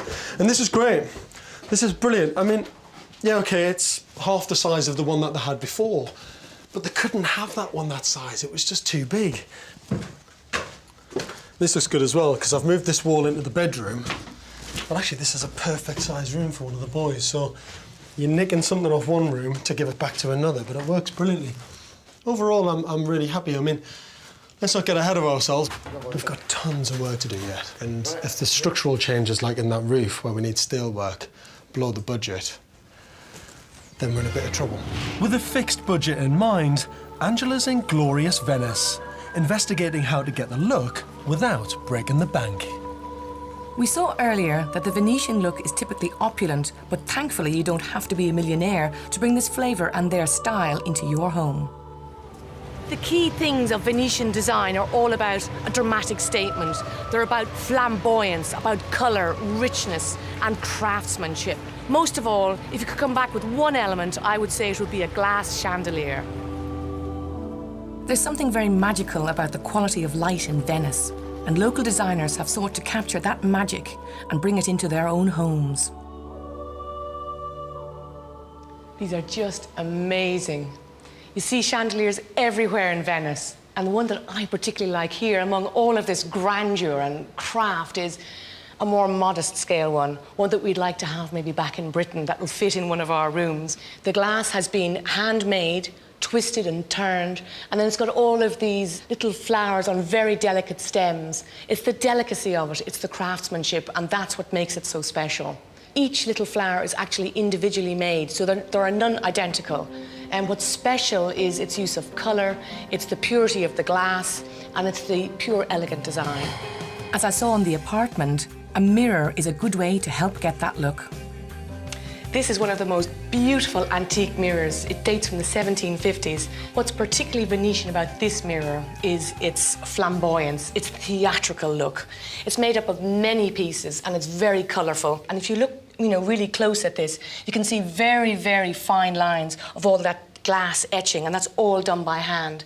And nobody could do that except the Venetians when this was made. So they were the best craftsmen in the world.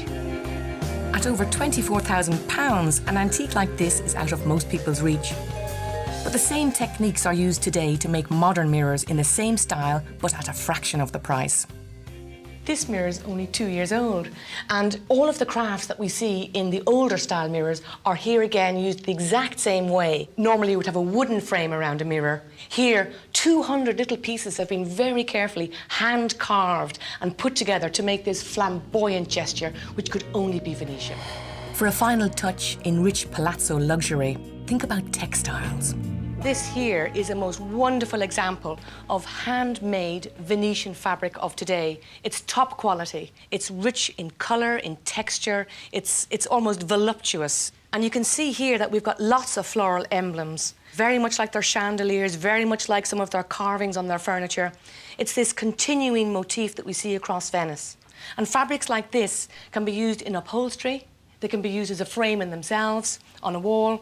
I mean, there's so many different ways that you can use even a small piece of this to get the taste of Venice. So whether you choose an ornate mirror, plush fabrics or a chandelier, it's these ornate details that will bring a touch of Venice to your home.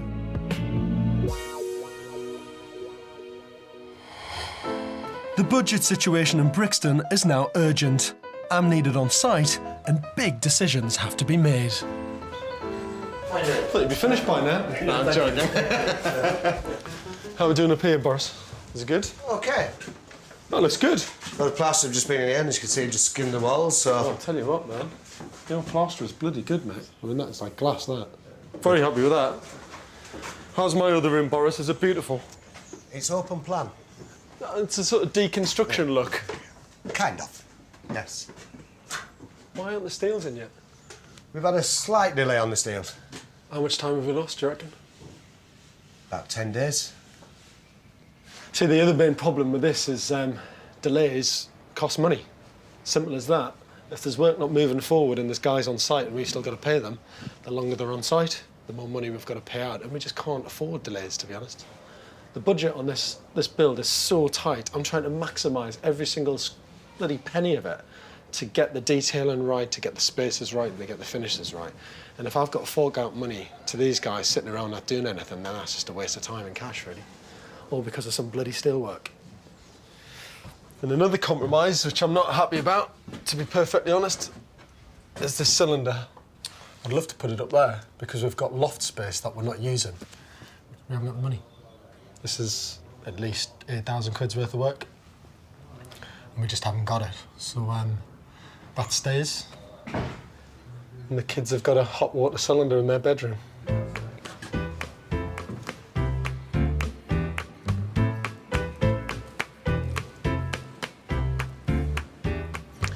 Now, your home and all the things within it reflect so much about your personality. And if you're living there as a couple, it's then all about compromise, deciding on what you can have in the house. If you were a bath, which of these would you be? I want you to have a look around the showroom to pick out what would be a bath that you think is a style that you love. No gold, Simon, no bling. Now, this isn't necessarily the one that I'll actually put in your house, so don't worry about that. There's no pressure there. It's just something that for me will help get an idea of your style, your taste, and what you like. Come on. I'm going to predict what they might go for. Pippa's got a very creative eye. It's just got nice curves to it. I like the shape of this. But I think she's very homely, so I'm thinking she might go for a slightly more traditional roll-top bath. Simon, I don't think he's got any idea what he wants, and to be honest with you, I don't think he really cares. Nope, don't like that. Or that.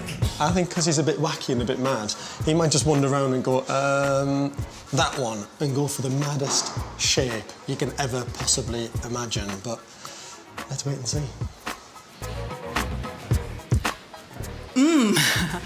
Definitely not. Bath's nice, but I don't know how sturdy that is with kids. Ah, now, these I've always liked, the sort of standalone baths. It's quite a nice bath. No, don't like that one. Don't like that one. Nice sized bath for the boys. No. I like this one because I like the texture and I like the curves. It's quite interesting, actually, because when I walked around, I was thinking you might have gone for a roll-top bath, something a little bit more traditional. Do you know, that is what I, in my head, that's the bath that is my ultimate bath. So why did you go for this? Because it just looks warm, it feels good, and It is beautiful. I like the shape. So I was kind of right. Yes, no, you were But right. you've changed your I've mind. changed my mind, yeah. It's nice, though. It's a good choice. Very nice. You're not having it. Oh. So come on, mate, baths. Yeah. Well, I like that one. That's a nice bath. I'm a little bit surprised because I didn't think you'd go for this initially. I thought you'd go for something which was a bit funkier, maybe a bit shaved, but actually, you'll just like a clean, simple, white, straightforward. You can't get more minimal than this, really. Bath as well. Says a lot about you, mate. Simple. Simple. Simple Simon, isn't it? I like that. For me, that was really, really interesting because you think it might be daft to say for someone to pick a bath and it sets up the style for their entire house, but it's true, it does. If someone says, I like clean, minimal, it gives you an idea for what they like in the rest of their building. When I stayed with Simon and Pippa, I hated their shower with its minging curtain. I mean, it's like you've been attacked by some bloody plastic monster. For me, getting things right is all about paying attention to detail. Now, this is what I call a proper shower screen. Really good, tough quality glass, nice simple handle, lovely little catch here so it means the door closes properly and you don't get water all over the floor. Inside, the shower tray isn't that much bigger to what Simon and Pippa are used to, but it feels bigger. You're not being attacked by the shower curtain. It's not being stuck to my backside. Yes, your shower curtain costs you 12 quid. This shower screen might be a few hundred quid, but you get what you pay for. This is 1,000 times better.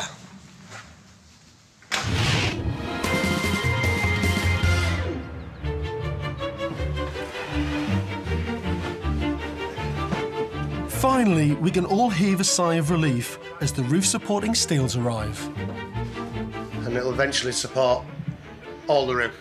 We've taken the weight vertically now, instead of it spreading. And that resolves all our problems. Once they're in, they can get back to work and we can stop losing money. That was a great success. We're still here.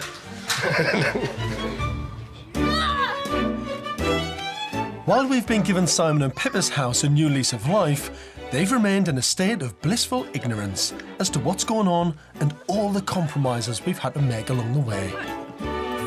The last 5 or 6 weeks have gone quite quickly, but now living out a suitcase and everything, it's got a bit tiring and I want to get back in there. And because I'm now focusing on getting back in, whereas before I was quite laid back, I'm now kind of anxious and I'm quite excited. Well, I'm very excited about getting in, desperate to have a look now. Well, the children, Ollie's counting down the days. Frustrated, anxious, excited, all in one. Just intrigued as well to see what he is going to do with the space that took us 10 years not to do anything with. Forget 10 years, I've had just 10 weeks. But the family are due home tomorrow and it's got to be ready. No structural changes downstairs, but new flooring throughout and a few simple changes will transform each room.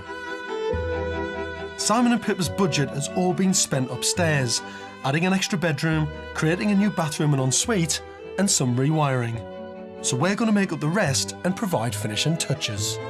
I've made sure Simon's colourful paintings and Pippa's mirror are given due prominence, both enhanced by the neutral paint colours of the walls. The corner sofa will make TV viewing a cosy family affair, and attention to detail with lighting gives each room in the house a warm and welcoming feel. Just for good measure, we've even tarted up the roof terrace and the garden. Coming up, Pippa and Simon trusted me with £40,000 of their own cash, and I made some ambitious promises. But will all the family like what I've done?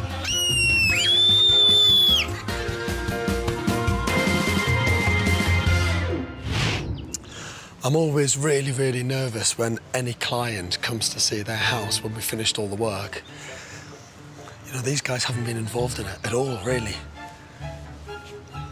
And they've put all their cash into it, everything. You know, every single penny they can afford they've put into this house. So I'm nervous, but I'm also really excited because it looks brilliant. I just hope to God that they like it as well. After 10 weeks away, Pippa and Simon's friends turn up and welcome them to their new home.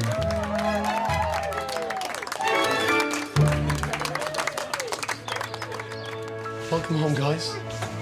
Let's go.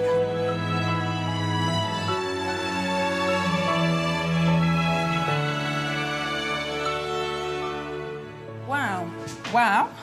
And this is lovely. This is really clever. Because this is like this is like the the old wall partition into it. And fantastic. We opened up the second fireplace, matching it exactly to the original, which gives this space symmetry and extra warmth. So that can just fold out, so you've got separate zones to the house on a night. Sit there and watch TV with the boys, fold us back, nice desk, somewhere to work. I am really pleased. Are you happy now? I am really Bloody pleased. hell, man, I was stressed out. No, I am really pleased. I was panicking, thinking, all this time, all this money, you know, all this work, and if you don't like it... No, I do. What do you think, Joe? I don't like it. I love it. That's my boy. In the dining room, it's out with the orange walls and experimental border, and in with bespoke furniture. Everything just looks bigger. Simply by painting the old kitchen cupboards, we've instantly brightened up and opened out the whole space. A new fridge and large oven will mean Pippa and Simon can indulge their wish to entertain friends more at home. Oh, that's me. Hey, the oven. Look at that. Fantastic, absolutely fantastic. Just a couple of months ago, all three boys were cramped into this one bedroom. Now it's just for two of them, with the bonus of an ensuite shower room. Keep your eyes closed. Keep it closed. Ready? Yeah. Your room. This is your bed, mister. Do you know what else you've got? Look at that. Toilet, sink, shower, all for you boys.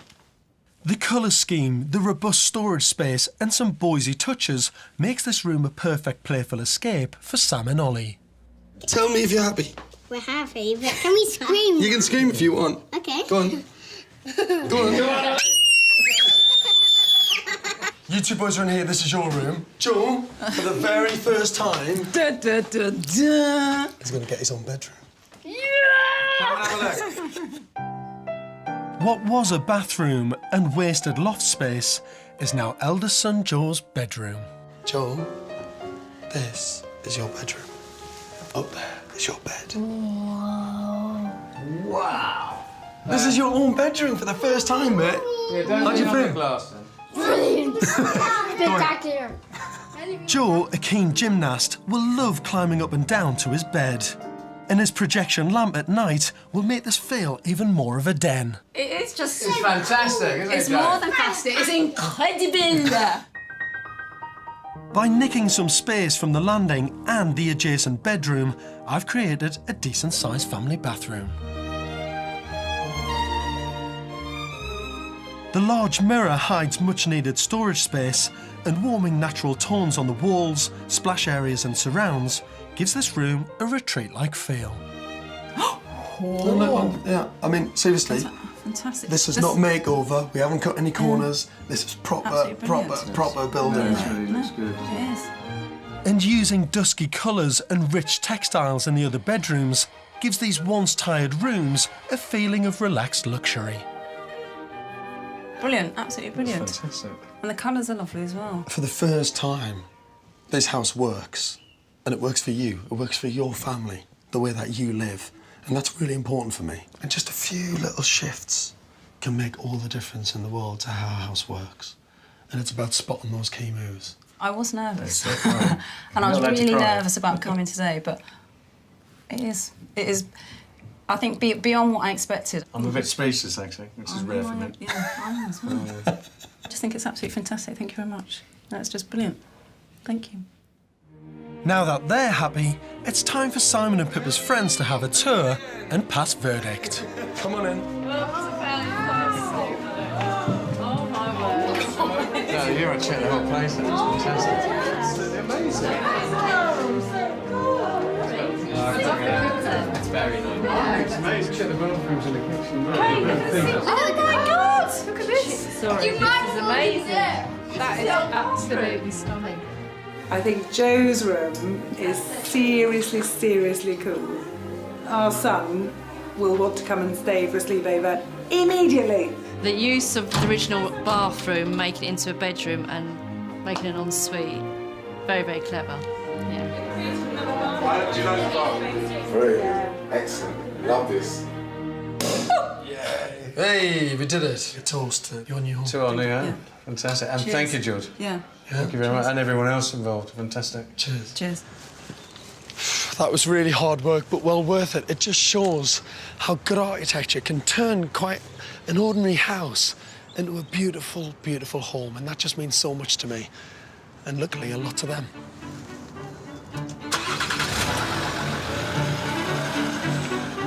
It is just fantastic what he's done. I can't believe how he's interpreted what we needed and also got from us the colours and the, you know, our style.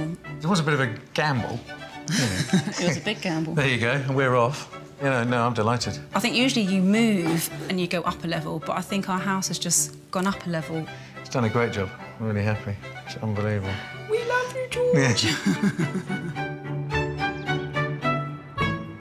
Annie and Don's house is a large 4-bedroom property, but size doesn't necessarily mean space.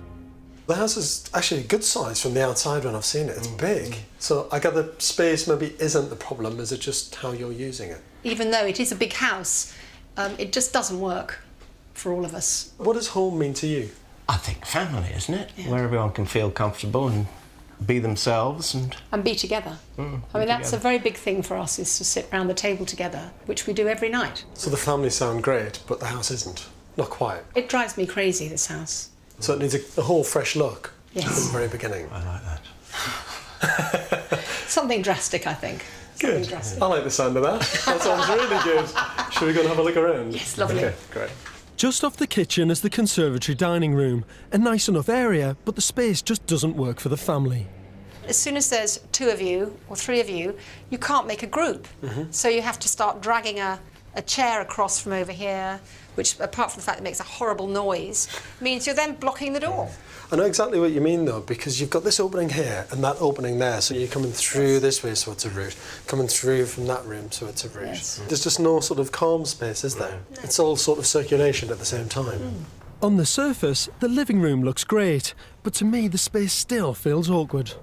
It's the way you've lived in a house for 20 years, that things become perfectly positioned, don't they? I mean, if you move that sofa that way, it hits the door. If you move it further back, it's too far away from the fire. And it's like this sofa here, if it goes left, it's going to hit that furniture. If it goes right, it's going to go across that opening. So things just become perfectly, absolutely precisely positioned. Yeah.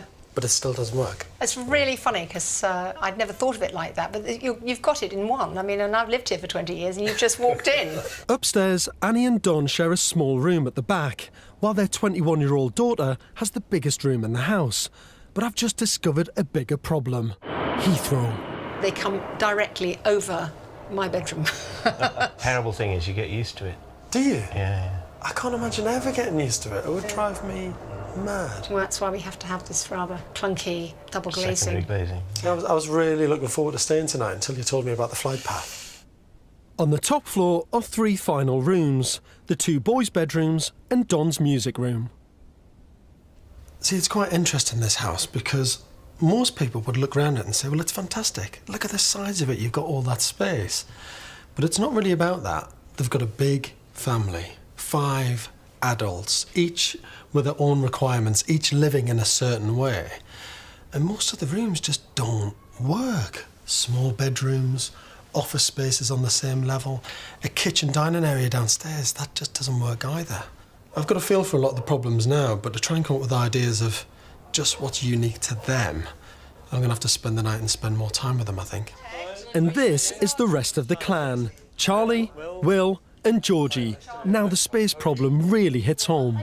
So what's it like living in a home like this? It's a bit crowded, to be honest. I'm on the sofa tonight with you here, so... Yeah, I can't believe that you've been kicked out of your room. Just let me stay. I feel so guilty. So how's the house changed then over the last sort of 20 years? They tend to sort of try and make over rooms, you know, here and there, and they've tried to do that on and off for sort of 20 years. Well, we're gone. But this is their chance to sort of remodel the whole house, as they wanted to, I think, originally, and they haven't yet had the chance to do that, you know. All I know is that something's got to give, because I just don't feel we can carry on the way we are. It's just too much going on, and there's just not enough space for us. What have I let myself in for? Must leave my head looking at. I think this might be the trickiest one so far. Yeah, I need a drink. Quickly. Well, here's to Happy Homes. Yeah. Thanks for having me. Thank you. Yeah.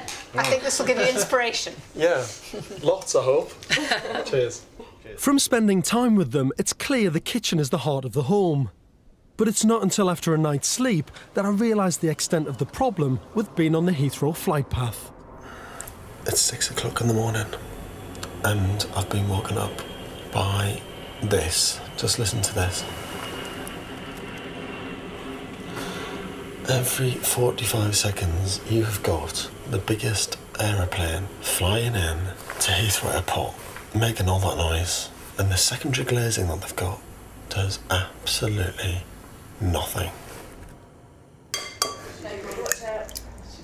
It's the last family breakfast in their home as they know it, because today's the day the Goulds move out and leave everything to me. But are they really up for it? I feel that we're ready for a big change. This is going to be a huge change. It will take something as dramatic as this in order for us to be able to move on to the next phase. Well, since yesterday, my brain's just been sort of in overload with tons of ideas of what we could do. And I've kind of got a scheme in my mind, but I think it's just going to come down to time and money, really. Big house it may be, but 5 adults take up a lot of space. There's no flow between the rooms, and what space they have is interrupted. But my plans are all dependent on their budget. So this is it. How do you feel at the minute? Well, I think you've got us pretty well down, haven't you? I think you've understood us as a family very well. I see this as a beginning, not as an end of how things were, but as a beginning of how things are going to be. OK, time for the check. Shall we? Come on. The big moment.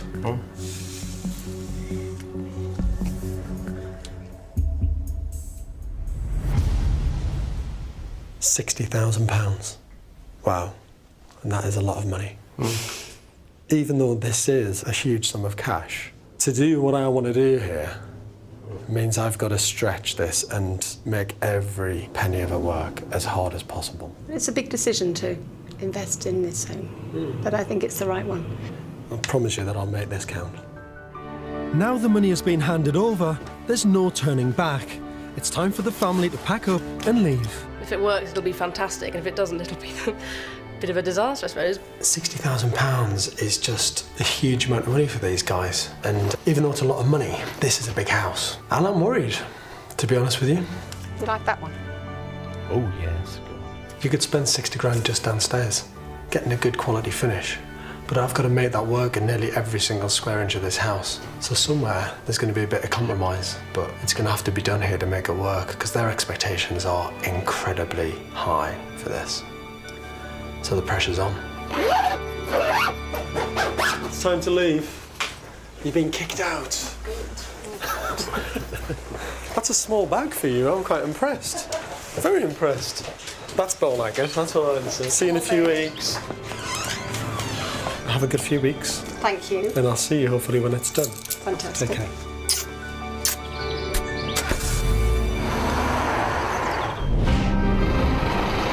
As soon as Don and Annie are out of the door, in come the removal men and out goes the 20 years worth of clutter. Like a lot of British homes, Don and Annie's house was becoming literally choked with too much stuff, which brings me to one of my gripes. In the last 5 years, nearly 3 million homes have knocked rooms together to create multifunctional spaces where office, living and dining are all